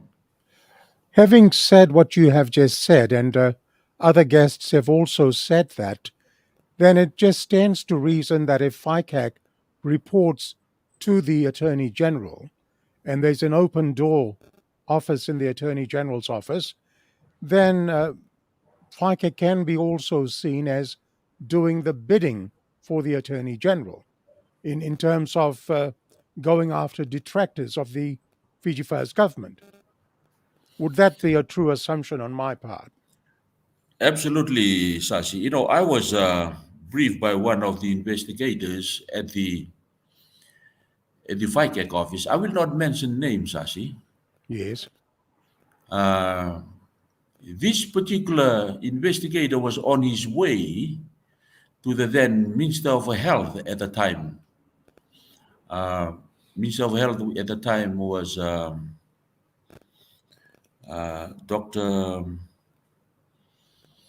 I can't remember his name now. Neil Sharma? Neil Sharma. Yes. Yes. The investigator was on his way to the headquarters of the Ministry of Health to go and see Dr. Sharma. When he was just about to enter the elevator, he received a call not to proceed and return. So this is the kind of influence of intervention that is taking place in their office. Okay. All right. You've raised the subject of FICAC. When the 2006 coup took place, Bainimarama said that it was to get rid of corruption in the country. FICAC was established. Have they at all independently exposed any corruption cases, or like you've just said, that they've only carried out the government's bidding and they've gone after political detractors? I don't remember seeing any major corruption cases being exposed by FICAC, and I stand to be corrected. What would you say? I think it's not only you, Sasi. We all have seen that. They said was the main reason of why the military stepped in was because of the corruption in the government. They went after Garase, unfortunately became a victim of something that was not. But there are interesting times ahead, Sasi, if the government is changed.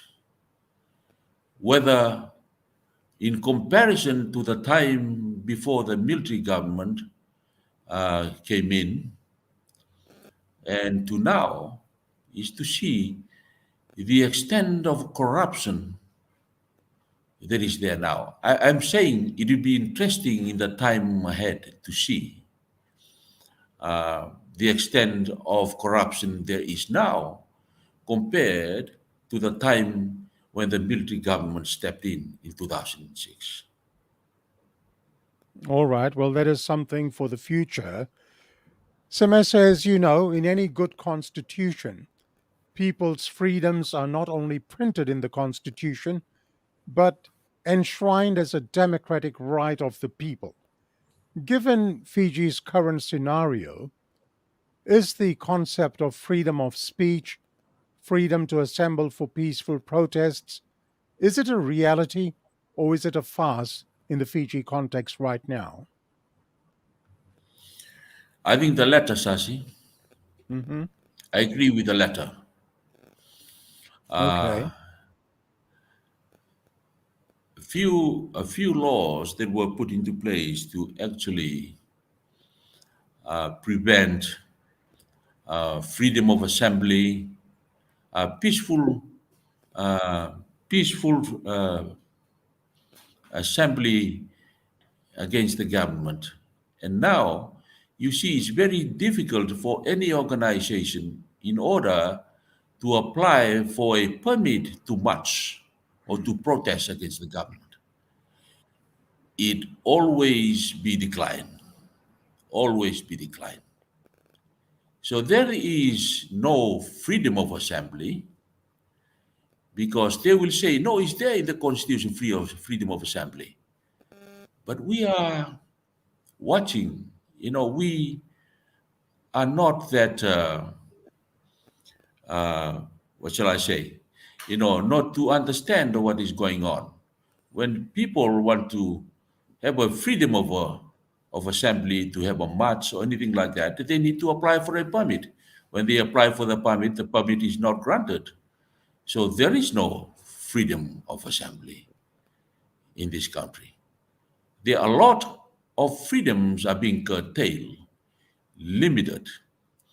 And I think that's why I say in the Constitution itself, it says a lot of things, but these things cannot be done because there are mechanisms that are put into place that need to be followed. And although the Constitution says one thing, but it cannot be realized because there are things that are hidden as a prerequisite, for one to actually get into that point. Now, let's talk about the culture of fear. Do you think there exists a culture of fear amongst the general population to speak openly? And if so, what is the fear? Actually, Sashi, I believe that the people still have reservation so much. For example, there is one that has been speaking out against the government was Mr. Serme Tuitevi. You probably have heard him. He always has his Facebook page too. And for all those that had been speaking out against the government, they ended up in court. Was one Dr. Johnny Hawea who was Yes. always speaking out against the rights during the COVID time, the right of people during the COVID time. He ended up in court. You see, these are the things that are taking place. People, there is another person I was a former health inspector who always speak out too during the time. He ended up in court. So the threat of legal You see, action. there is no freedom of speech. There's no freedom of speech. So the underlying threat of legal action is one Yes. of those mechanisms which Get on, Sash. yes, as I was saying, the underlying threat of legal action is one of the mechanisms being used to suppress people's freedom of expression, of protest, etc.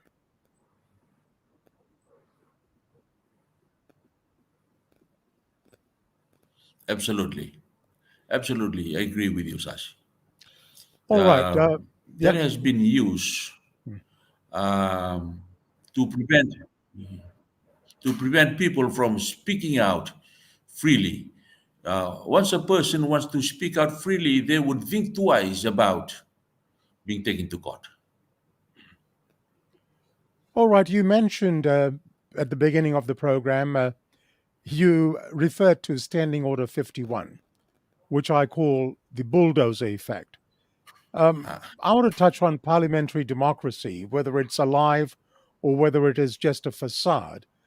In the function of parliament today in Fiji, all opposition motions, etc., are just defeated under party politics lines, and bills, etc., are pushed through under Standing Order 51.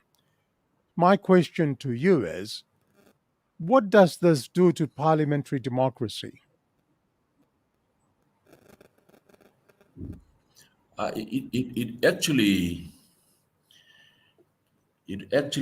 takes away what is actually meant by parliamentary democracy. This is not how parliamentary democracy works. Parliamentary democracy legislations are vetted by the committees, reports are prepared by the committees, and they given time for it to come back into Parliament for a proper debate. During the committee sessions, members of the public are required to come and make submission on that bill, expressing their views, whether they support it or they are against it, or what kind of suggestion would they want to make to improve the bill. And these views are embodied in a report prepared by the committee before it is referred back to Parliament for a proper debate to take place. That's never happened, Sashi, under Standing Order 51. That's never happened. All right. Legislations are just rushed through. Absolutely. Okay. Yeah. Let us look at the rule of law in Fiji. Do you think the rule of law in Fiji is for one and all, or is it different strokes for different folks? Let me give you an example. Was there not an interference in a drug investigation of a politician's family member, which actually led to the resignation of a former acting police commissioner? So my question on the rule of law, is it for one and all, or different strokes for different folks? Given what is happening now, Sashi, the history of how this current government is administering the law and order situation in this country,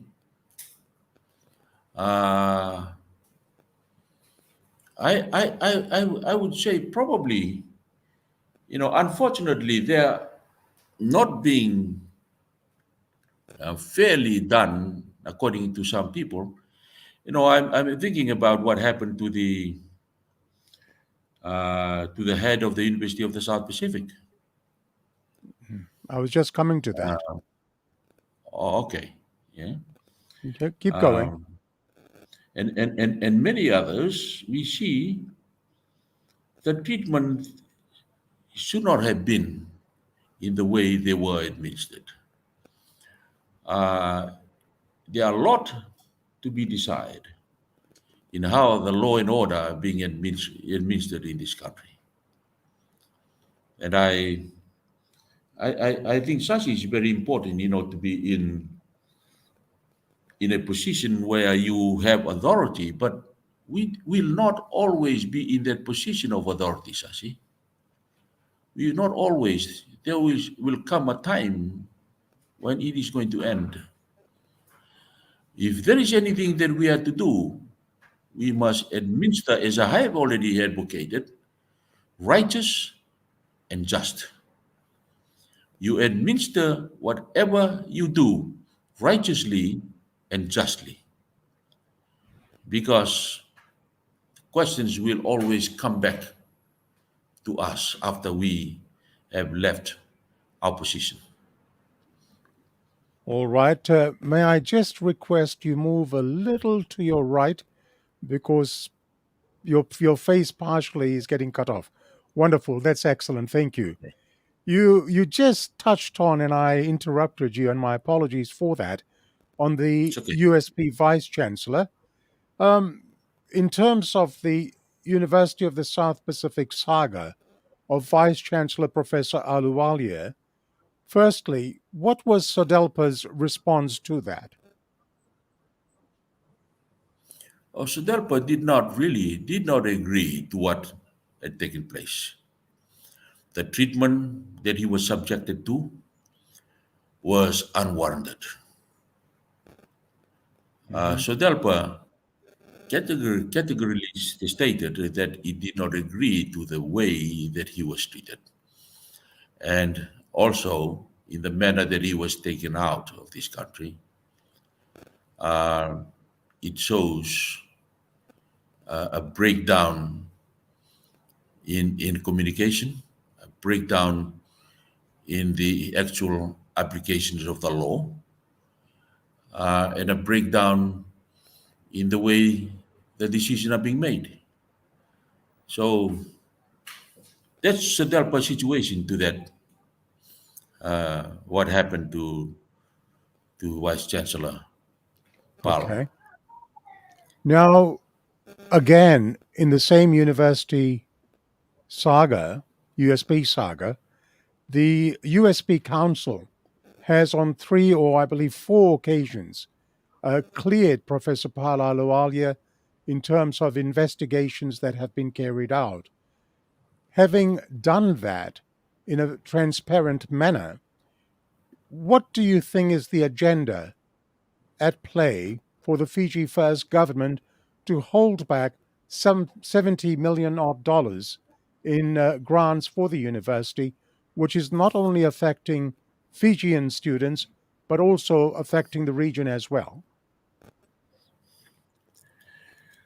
I always liken this, Sashi, to someone going to church. Someone who going to church, you're going to church with your tithe and your offering to go and give in church.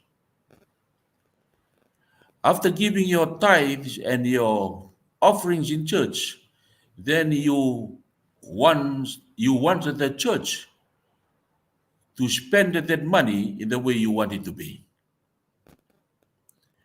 That never happens. When someone gives the tithe and offering in church, it is entirely up to the church, and they know the rules and how to use those money. It is not my responsibility as the giver of that funds to go and dictate to the church how they should use the money. It is by protocol, it is by convention, and by agreement that all the member nations of the Pacific who contributes to the University of the South Pacific, they should give a certain amount every year. The agreement has already been in place for years now, Sashi. And all the other contributing nation countries have given their contribution except Fiji. I don't see any reason at all why Fiji should use the reason of wanting to know how the money should be used as a reason for them holding back the money, or even coming up with excuses that there are certain things to be done. It is not its duty to go and dictate that. It is its role, Sashi, is to give the money. That is all they need to do. Period, Sashi. Well answered. It is not his job to go and dictate what should be done and what are the conditions that should be in place before they give the money. It is not their role to do that. The Fiji government is the one that most benefited from this university, Sashi. Indeed. Is holding back this money unjustly to the suffering of the Fijian students, mostly. And I don't think they should be doing that, Sashi. All right, another question on the rule of law. Is there a rule of law for just 1 or 2 people, and then there is a rule of law for others? For instance, a despicable act, a thuggery, in terms of the PM's assault on the Honourable Pio Tikunduandua. What are your thoughts on that in terms of the rule of law? Unfortunately, there are people, Sashi, they are manipulating the rule of law for their own benefits. Okay. You see what happened there? Sashi, the government was very quick to address the problem internally within Parliament. They were very quick to address that very quickly within Parliament. Now, when the investigation was requested to take place, the contention was, no, that would be double jeopardy because it has already been addressed within the parliamentary process. But unfortunately, to others, like the one that are going on now, what should have been addressed internally, because that was an internal breach. Those that are going to court, facing court right now, why those were not addressed internally, but now instead being referred to the court? See, as you say,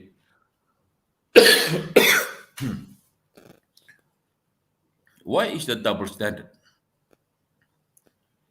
Point taken. Is the law only for some and not for others? All right, have a drink of water.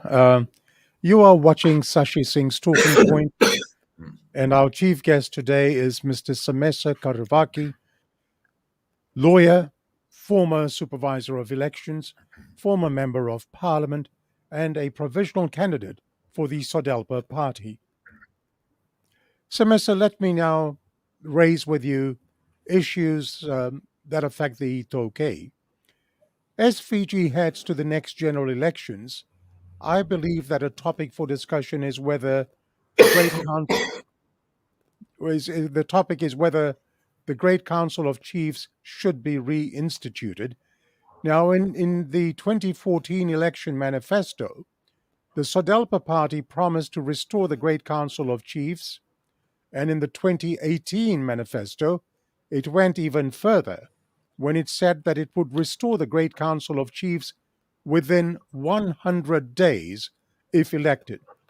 What is Sodelpa's position today in relation to the Great Council of Chiefs?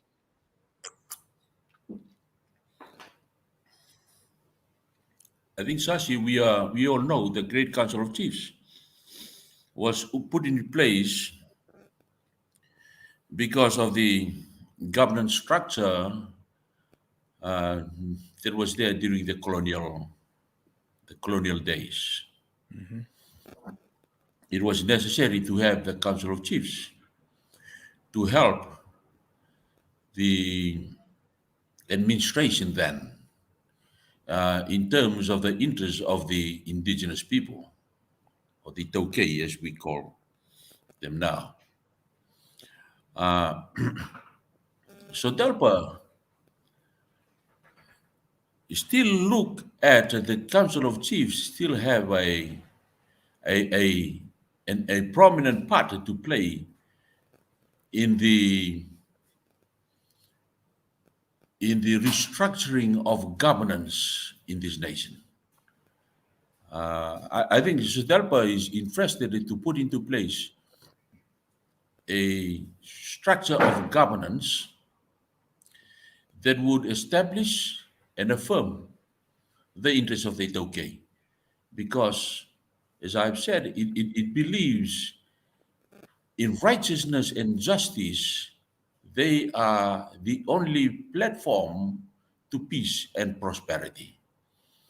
Now, as we continue under the structure that has been put into place by the Fiji First government, and now is going through a lot of tests and a lot of opposition through the constitution that it put into place. It was not taken into a referendum. It was somehow, as the Lord have used the word, it was forcefully shoved down the throat of every citizen in this nation. And now they are putting into place mechanisms that they think that should bolster or support the structure they put into place in their constitution. But you see, with your questions about the Council of Chiefs, Sodelpa sees that the role of the Council of Chiefs is important in this country. If there is going to be a lasting peace and prosperity, everyone must acknowledge that these are the indigenous, the first people of this nation. They are the people that are given the resources of this nation, and because the population has increased, because there are many other people that have come to make this nation their home, there is an absolutely need of a platform of peace and prosperity. And unless we acknowledge that, we cannot live in a situation where we tend to look away and ignore that. I think we must accept it, and we must share the resources that are there in this country. That's All right. why, Sashi, we think that the Council of Chiefs is very important. But there is another issue if we look at who are the people that should sit, in this forum as the Council of Chiefs. That's another issue, Sashi. Leaving that issue behind for now, given that the council, the Great Council of Chiefs, has a role to play, as you've said, and Sodelpa endorses that, what role would you like to see them come back to? Some argue, and Mr. Rambuka has said on this program, that it should be an advisory role, such as the House of Lords in the UK. How would you approach that? I would look at this, Sashi. They should be the final determining. They should have the final determining role of every policy and every legislation in this nation. I would like to see them sit in that role just like the Senate before. Just like the Senate before, where they have the final decision to every legislation and policies. To me,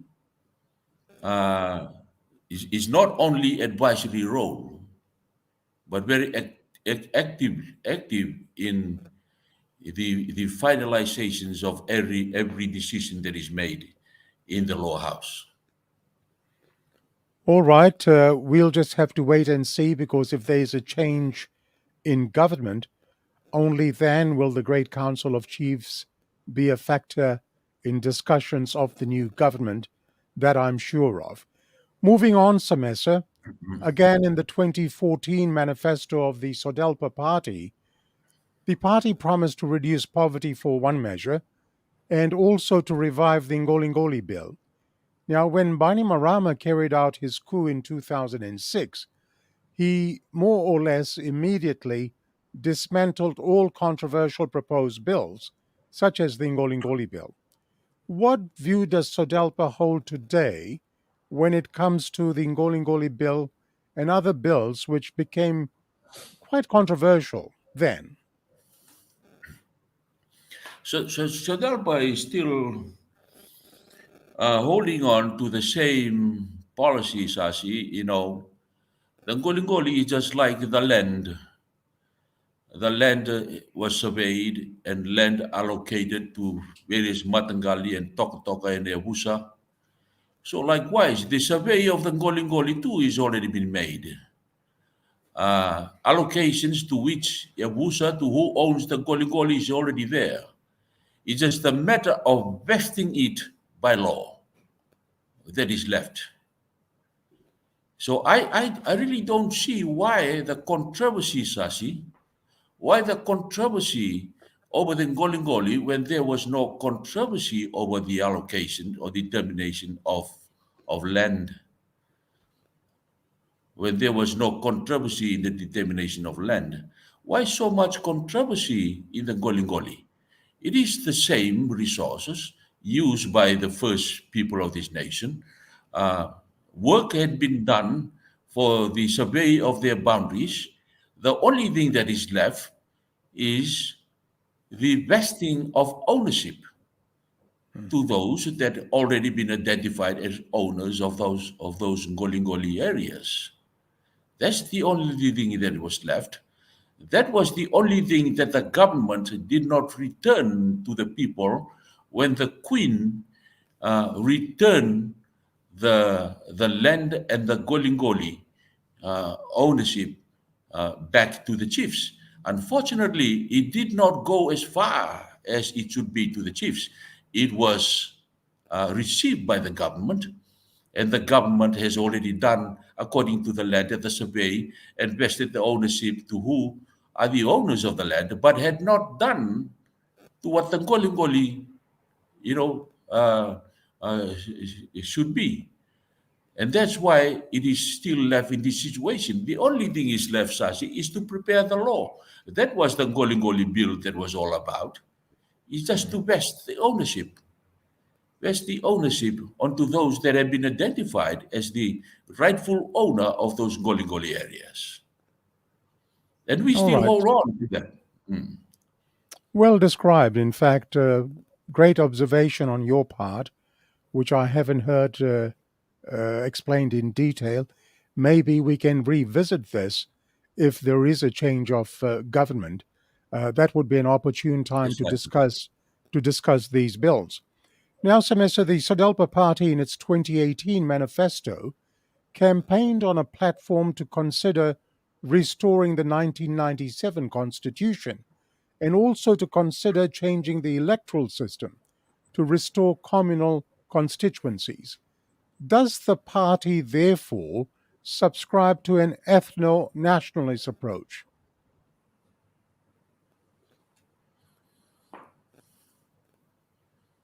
What was the second part of the question, Sashi? The question is, because you wanted to restore communal constituencies, as in the past, my question is, does the party therefore subscribe to an ethno-based nationalist approach, which being, understanding forms and of nationalism that regards ethnicity and ethnic ties as core components of the structure of its population? I think it's one way of looking at it, Sashi, in having communal constituencies is really no longer just to use uh, Indian or Fijian constituency. I think the way we're looking at it now, Sashi, if you have a constituencies, just the name of that constituency is no longer identified by race. Mhm. Whatever race that live in that constituencies would vote according to what the name of the constituency is, not to be identified as Indian communal, Fijian communal. That's probably the way that Sodelpa is now still carrying out its campaign according to constituencies. If I'm standing for these coming general elections, Sashi, I have my own constituencies that I'm standing from. So is no longer called Indian communal or Fijian communal. It's just called Cunningham, Culture Road. All those. That's my area. Okay. All those that live in that area comes under my responsibility if I become a member of parliament. All right. I understand what you're saying, but we'll move on. But under the current electoral system, as you know, and as I know, there is no constituency. It's one man, one vote, and people vote for a number. And And that's that's the number you're given. and that's why Sashi will need to change the electoral system also. All right. Now, Semesa, you were, I believe, and I stand to be corrected, I believe you were the Shadow Attorney General when you were last in Parliament. Is that correct? That's correct, Sashi. All right. Now, how difficult a task do you think it will be to restore the 1997 Constitution and go back to an electoral system based on communal constituencies? Uh, it depends on the approach that we want to take, Sasi. We can restore the 1997 Constitution. We can still have the 2013 Constitution, but carry out a drastic change to it, amendment to it. According to the preferred constitution by the people. Sasi, this constitution was not taken to referendum, and Yes. It is not difficult to put into place or even to change the 2013 constitution. I would like to see the pathway of creating another law, Sasi, that probably I can call it the People's Charter or anything like that, and then take it to the referendum, Sasi. Even if that through referendum is passed with 75% or more, then it has the mandate to even change this 2013 constitution. Okay. Well, that also depends a lot on the outcome of the forthcoming general elections, if there's any discussion to be held about changing the constitution, correct? That's right, because it needs to be 75% of members of Yes. the parliament and also 75% of the voters. Yes. If that new law meet that requirement, Sasi, then it has the authority to change the 2013 constitution. Yes, well understood. Now, what is the Sodelpa Party's views on multiracialism?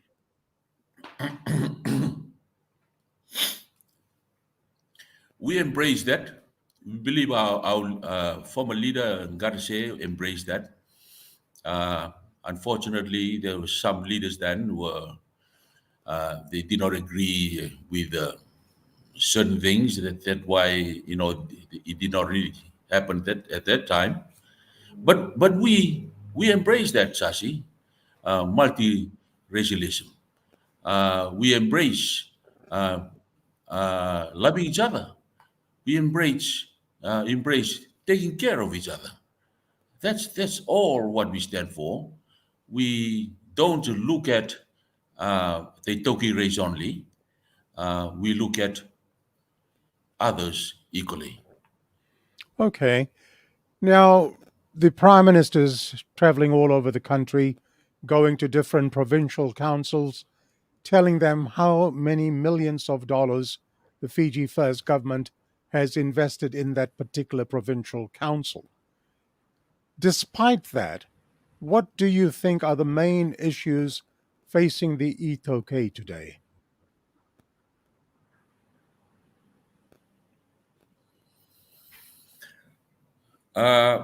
My view, Sasi, the main issue facing the Toki now, I think they should be given their right, the right that is due to them.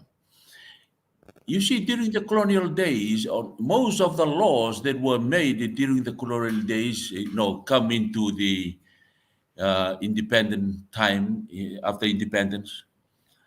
Most of those laws that were made did not really give the freedom of the Toki to explore their resources and to generate, income from it. For example, the Rivers and Streams Act, the Petroleum Act, the Mining Act, even the Native Lands Act. I call this legislation that put into place a governance structure which I call the host governance structure. I mean, the Toke were made through those laws to be host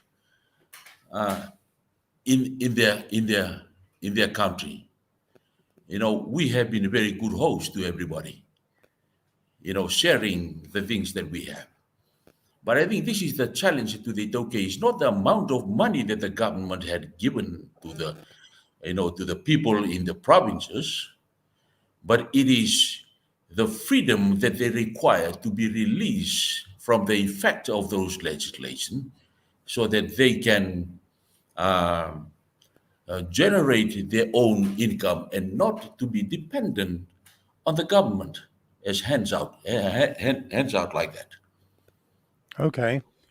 Can I still get you to move a little towards your right? You're getting off camera. Thank you. That's nice. Can we take a little break, Sashi, please? Yeah, okay. We've got a few more questions to go. If you need to, Just a yeah, few. yeah, go on then. I'll try to keep some comments happening here. I'll excuse you. Go on. Yeah, in the meanwhile, thank you very much for some of the comments that's coming through. And let me acknowledge some of our viewers this morning. Mbuna V is watching. Thank you, Mbuna. Naresh Kumar is in Newcastle in Australia. Peg Sarup, if I turn this down, then his sound is cut off, right? Yeah, okay. Peg Sarup is watching. Peg Sarup is watching as well. Lani Lee, Nisambula Vinaka, Naveen Chandra. Yes, Ram Ram Bula to you. Jimmy Morel, lovely point, Jimmy. I'll read through that later. Lenoma Singh talks about just add another issue to gender discrimination. Existing issues are not enough. This, I believe, was said when we talking about women voters having to re-register. Nithya Reddy is watching from Wellington. We have Anil Kumar watching as well. Thank you very much. Now, normally, as a matter of fact, we don't have the time to look at comments during the program and to put questions to our chief guests. And that is because there's a lot of comments. And during the program, I've got to actually concentrate on what the person is saying. However, we have a little way to go. And our chief guest, Mr. Karavaki, Semesa, is having a quick break, and I don't blame him. These shows sometimes drag on for a little while. And in the meanwhile, look to all of you. Thank you very much for viewing SSTP. Our numbers are increasing always, and we certainly, the team at SSTP, appreciates that. Next week, we have a big guest, a guest who's making a reappearance. And if you'd like to have a guest, you can put down your comments as to who you think will be our chief guest next week. I will reveal that. at the end of this program. And this takes me to my radio days because when a guest wanted a program, it was very easy to just put music on and have that break. But I can see Semesa is back again, so let's bring him back on. Are we ready to go, Semesa? All good? Yes, sir. Thank you very much. You're welcome. There is that internet good delay. now. Good. There is that internet delay, and I certainly apologize for that. It's beyond our control. Semesa, let me shift our attention to the Fiji First government's performance as government of the day. What is your analysis of their performance in terms of governance?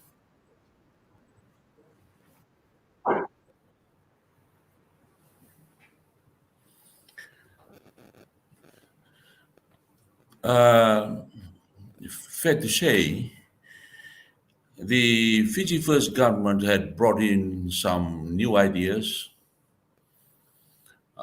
which were not part of the previous government's policies. Some of those ideas have not succeeded. For example, Sashi, if you go around the country, you go to where those PWD depot used to be, you see ruin all over. Buildings that were there been gone to ruin. Bushes grown around it. All those money that's spent on those buildings gone to waste. This come from the idea that there need not be a department like that, a Department of Works, but a lot of privatization that they have made had not gone down well. So it has wasted a lot of money, and I think that there need to be a quick review to those policies that had miserably failed in the way they have done. But I think it's fair to say that some new ideas they've brought in, but I can see that they have done a lot of experimenting because they do not really know what to do, and that's why most of these projects had failed. And I can hear now another new idea being advocated of the electric bus is to run around within the Sinu area. Now another idea about the freeway that is to run from Suva to the west to Lautoka perhaps. Although these were the ideas that were there during the SBT time in the past government, I think they were exploring at the time the best way to finance it. And that's what had been holding it up during the SPT time. I remember because I used to be part of the discussion over these issues during the time. And there's the reason why I can say what I've said on that. Now they're coming, as I've said, Sashi, they have some new ideas. Now some people are still facing a lot of difficulties in riding on buses because when they don't have their bus cards, they walk because they're not allowed to pay cash, Sashi. They're not allowed to pay by cash. That is another big difficulty that the people are facing right now. Even to the extent some of the children being literally at risk of walking, subjected to violence by youth, they meet on the road. These are the kind of things that are happening now. It's a lot of things they are doing. They are noble things, noble ideas, but a lot of experiment is taking place. And some of them are not turning out well. And they are doing changes. I think is one of what we should probably understand in Fiji, Sashi, that we are not only caught up with this kind of new ideas, this one new ideas is coming, but we must also look at the kind of experiment that is taking place. It seems that no one absolutely knows what should be done about all these things, and experiment is being done all the time in order to get probably to where they want to be or to get to.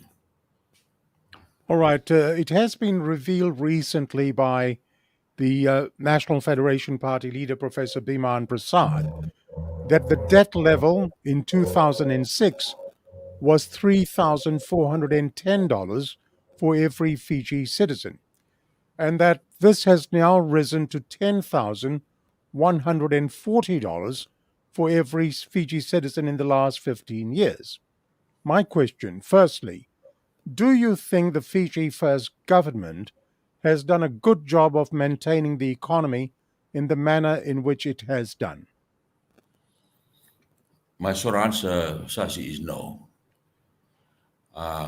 No, we have seen what is happening in this economy. The debt level continues to rise, and in doing that, the inflation rate continues to rise. Our imports is surpassing our exports, and we're not getting enough money through our exports. Our agricultural sector, as you have alluded to earlier, had not been allocated with the proper funding that it deserves, to generate increase in export so that it gets in the money and not by borrowing, which as it is dramatically increase our inflation rate. And, comes to that point in about $180 for 6 months. When now you go to a supermarket, you can't even fill your trolley with that amount. Can't even, even to supply the needs of a family of 4 in a week. This is the reality that Fiji is living in right now. I think because of the poor management of our economy.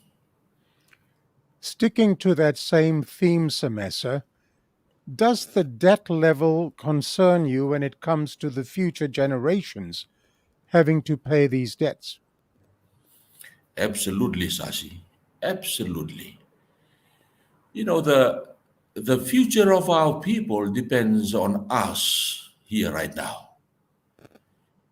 They are not and will not be part of the discussion that is taking place, but they are the one that is going to face the consequences.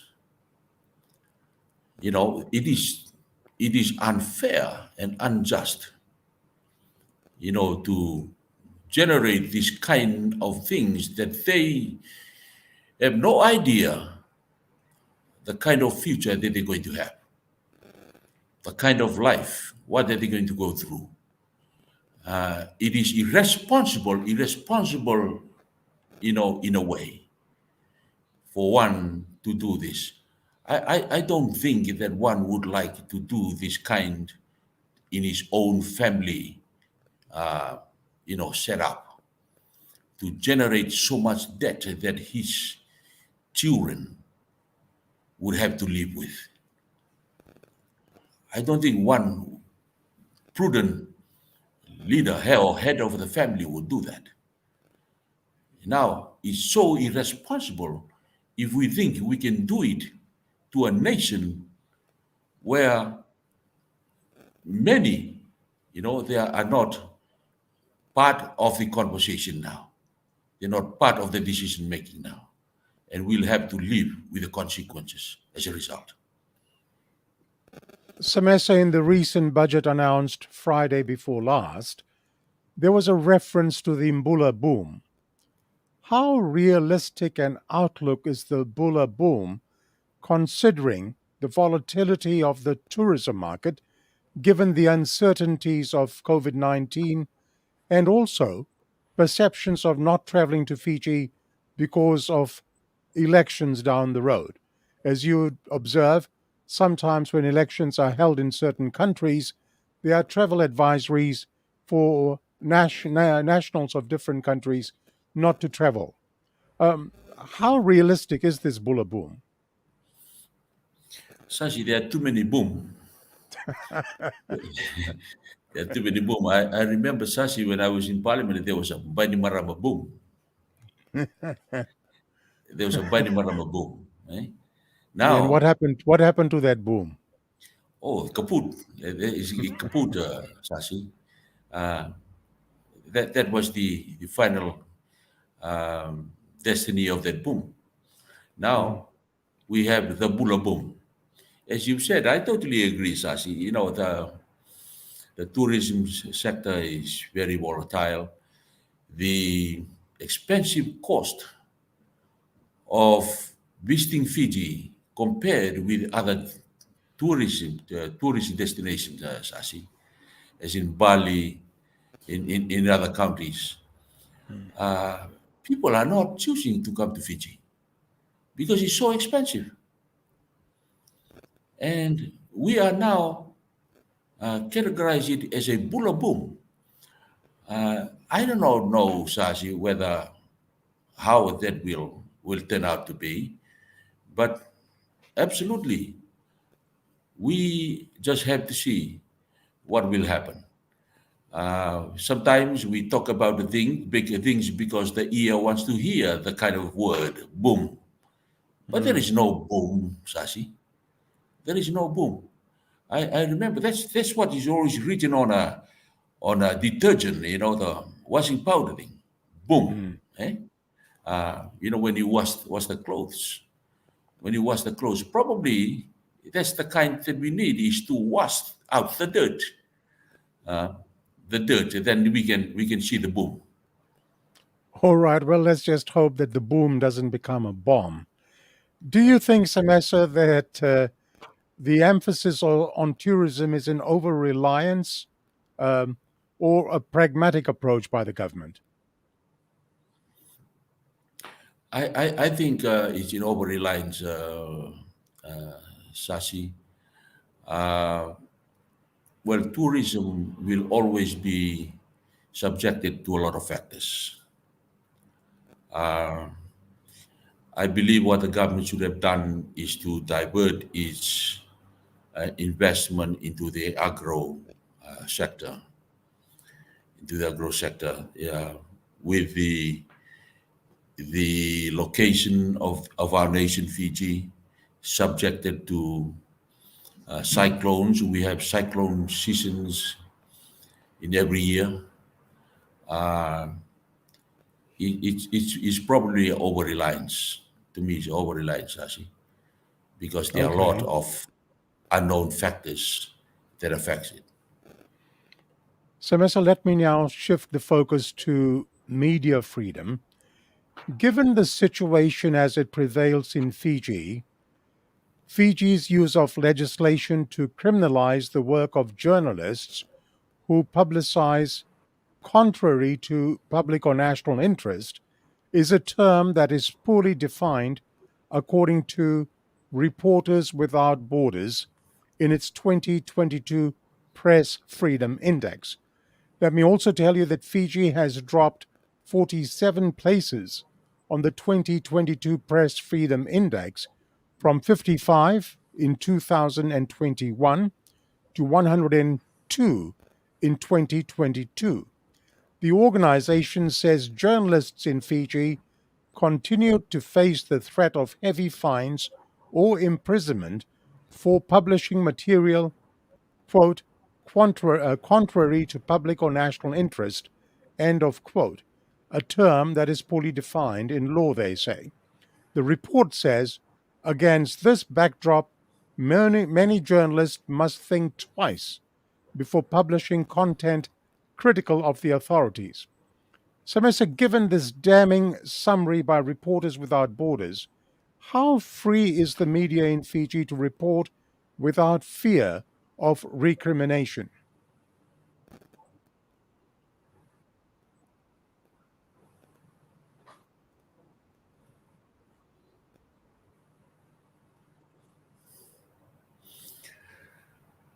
You have described it so well, Sashi, summarizing all the information and how Fiji is placed now. That is a very concerning information because I understand if freedom is removed from journalists, it would be on the basis of national security and not on public interest. It can only be based on national security. It is the public interest, Sashi, to receive the information, digest it, and make informed decisions themselves. When the information is being withheld because of those kind of legislative requirements that creates fear in the minds, of the journalists, it is absolutely a curtailment of the freedom of journalists and the freedom for the members of the public to receive information that they can digest, that they can make an informed decision on.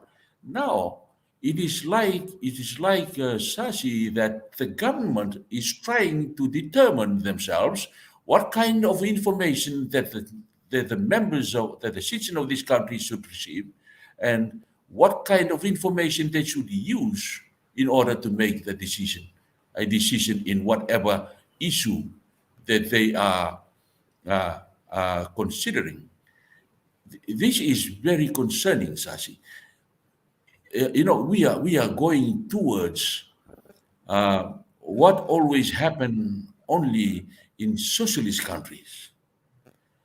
We should not allow this to take place, and people should decide for themselves the kind of government they need, because we need the freedom to receive and digest information. The journalist needs freedom to write and publish information for the people to digest to receive those information. If it is on public interest, such it is not on the public interest to curtail. It is not the public interest to prevent or to limit. It is on the public interest to release the information, because that's what the people want to hear, want to read. They want to make informed decision on their own, not to be dictated of what of the information that you should consider and the kind of decision that you arrive at. That is absolutely ridiculous, Sashi. It should not be the case in this country.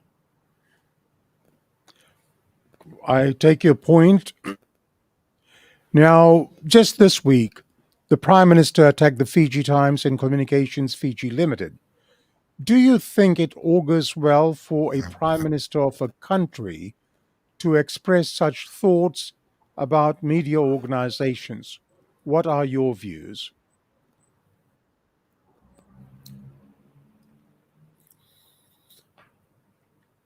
Sashi, I don't agree with the leader of a nation to attack a certain media organization because merely he or she does not agree with what that media organization had written or what they had done or what their conduct.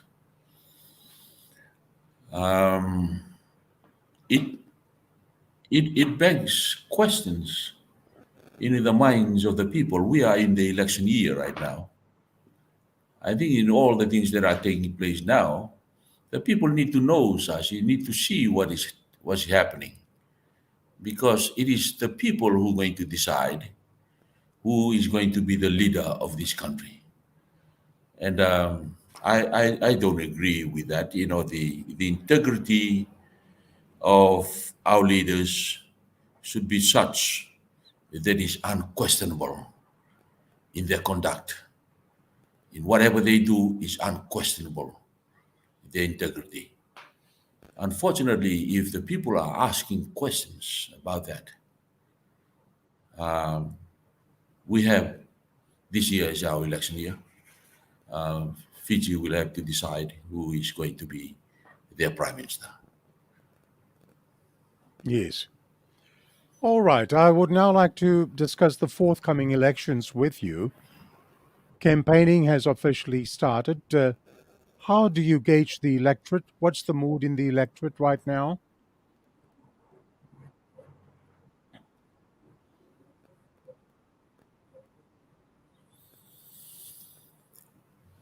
Even before the announcement of the election date, there has been a robust discussion going on among citizens of this country, amongst the people in Fiji, about the political issues. I think when the election date is going to be announced, it would be just the final touch. Although the government is going around now visiting all the provinces during their provincial council meetings to conduct that, unfortunately, there has been an unlevel playing field in that respect, Sashi, where the governments are going around using the government's money to move around and attend to their projects, or even to speak to the people of what they are doing. and the benefits they're bringing to the provinces, to the people in the provinces. Unfortunately, other political parties are left on their own to get to where they want to be, because now we have only one constituency, Shashi, a national constituency. It is easy for the government to get around because of their program of development still going on. But other political parties, they have to fend for themselves. Even in Parliament, there used to be a constituency allowance given to the previous members of Parliament, no longer given to the present members of the Parliament. So it's restrained them so much from getting to where they should go to visit their supporters. But the government, they are enjoying riding in their government vehicles, using the government money to pay for their allowances while moving around, sleeping in hotels, while the other political parties, they are finding a house in the village where they can sleep, where a good host can take care of them. This is the reality, Sashi, in this country. But people are watching. People are not so ignorant or illiterate not to understand what is going on. Given that all political parties will be vying for the Ethno vote, being the largest denomination of the population in Fiji, and given that this vote will be divided based on the national constituency, don't you think this will play right in the Fiji First Party's hands because of so many political parties in existence?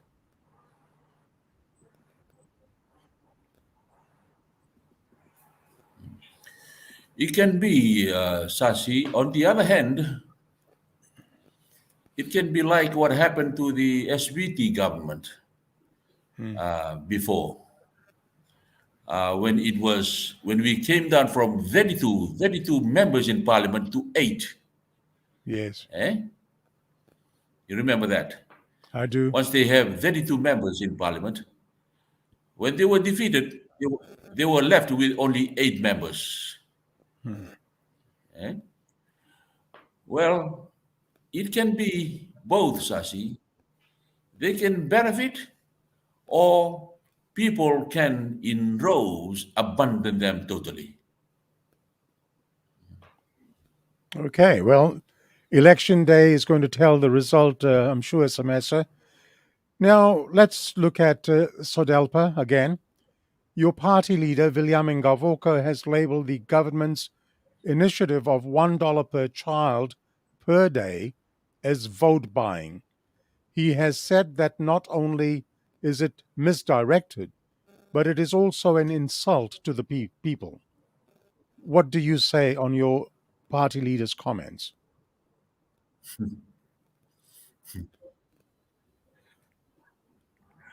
I haven't read, what he had said, Sasi, but it is almost like all the words that I want to say to you.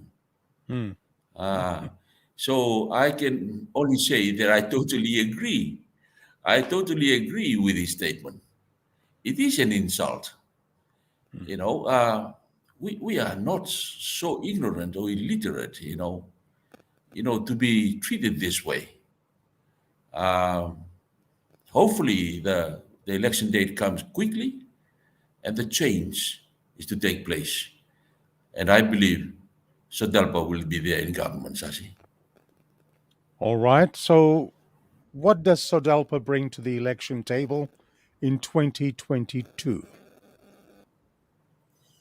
Peace and prosperity, Sashi. Righteousness and justice. Love yourself as you love your neighbors. Okay? You treat yourself the way you like your neighbors to be treated. Okay. Now, if Sodelpa formed government, what immediate changes would it bring?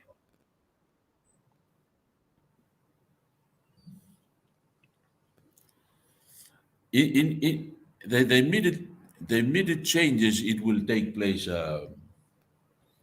Sasi, the putting into place of a governance structure that would bring righteousness and justice, peace and prosperity. In our first term, Sasi, we will change the constitution. We will change the constitution in our first term. And there are a number of laws now about the media freedoms, about the freedom of assembly. All those will be immediately attended to, so that Fiji can become again the democracy it deserves. We will remove all the legislations in our immediate time after elections, Sasi. All the legislations that had been holding Fiji citizens as hostage in this country, and give the people freedom again, so that they can live. And also, the tourists is to look at Fiji as a destination that they would like to attend. They would like to come to. We have all the serenity, all the beautiful beaches, Sasi. But we have treated this nation as a place like heaven where it's difficult to get to. Okay. Now, there has been an announcement, and it's a well-known fact now, that Sodelpa, post-election, will have a coalition arrangement with the Unity Fiji Party. What is going to form the key features of this so-called coalition of partners? The MOU at the time being, Sasi, it only covers the pre-election process. How the two parties can work together for now to obtain the maximum number of seats to go into Parliament. The mechanism of coalition, Sasi, is going to be worked out after the election. That's what the MOU is about now. The MOU is basically to help both parties work together now during the pre-election time to enable the two parties to get the maximum number of seats and to give a more guarantee of forming the next government. Once that is done after the election, then there is going to be a post-election discussions about the mechanisms of the new government. That'll be interesting indeed. Now, as we get to the final stretch heading home, there are rumors. Rumors are rife that Sodelpa, after the elections, and on the basis of the election outcome, rumors state that because your current party leader, Mr. Ngavoka, is the father-in-law of the Attorney General, there are rumors rife that Fiji First Party and Sodelpa may form a partnership. Has this ever been discussed within your party circles?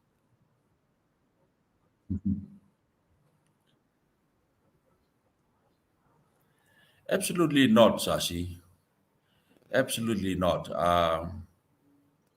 The policies of the Fiji First and Sodelpa, they are so diverse, Sasi, that there's absolutely, at the time being, no possibility of that. The leader of the party leader, He knows that it's not up to him to decide what the party should do. The party has its own structure, it has its management board, and it has the authority of the annual general meeting. It has not been discussed in any of those forums at all. So I don't see that now as a possibility, Sasi. The fact that the Attorney General and the party leader of Sodelpa uh, uh, has a connection through the marriage of the party leader's daughter to the AG, that absolutely has nothing to do with the decision-making process of the party. We in Fiji is a small place, Sasi. Yes. We can be all related. We can be all related because of intermarriage. I can have my relatives in other parties. It does not mean that I will drag the party to be together with the party where my relative is or where my relatives are. You know, it is uh, ridiculous, Sasi, to say, for people even to advocate on such things just because of the party leader of Sodelpa, his daughter is married to the AG, then the party uh, will be joining the Fiji First, after election. No, there is no possibility at all. We respect the party structure, Sasi. Decisions are made within that structure, and nothing as such has been discussed or decision made. They made on Sasi. Thank you. Well answered. Like your response to that question.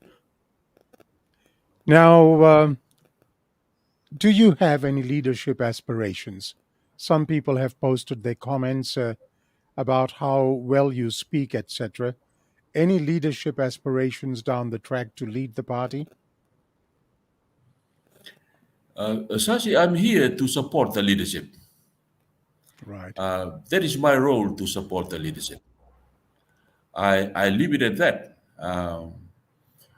I don't see or have any aspirations in that, because if I do, Sasi, that will be the cause of internal conflict, and I will be aspiring to take over, the role that somebody is occupying right now. My role now is to support the leadership. Okay. And your closing remarks, Semesa, what is your message to the electorate?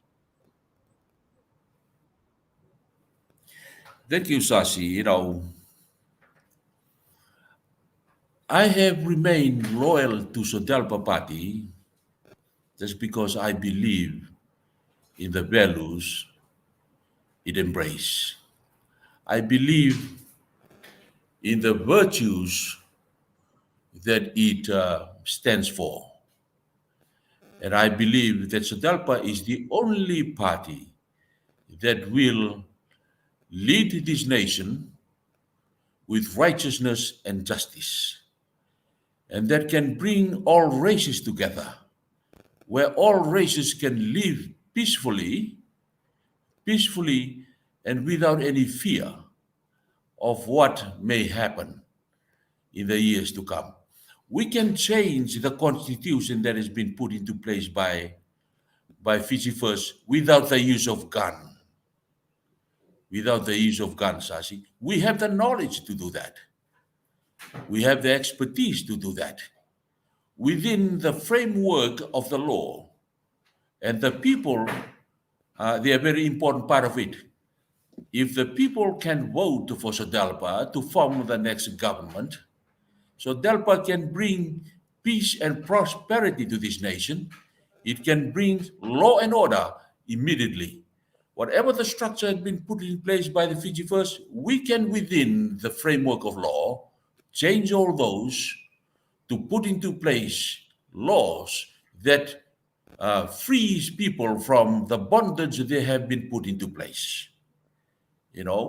for the people to be free again. We have been under such bondage for so many years now. 16 years or some years like that, Sashi? For so many years now. We've been under such bondage. It's such a time now that we must come together and the electorate must choose Sodelpa to be our next government. The only government that can provide freedom, peace, and prosperity for all citizens of this nation, Sashi. Thank you very much. You're welcome. And Sameesa, you've just participated in your very first Sashi Singh's Talking Point program. Do you have any thoughts on the SST program that you've just participated in?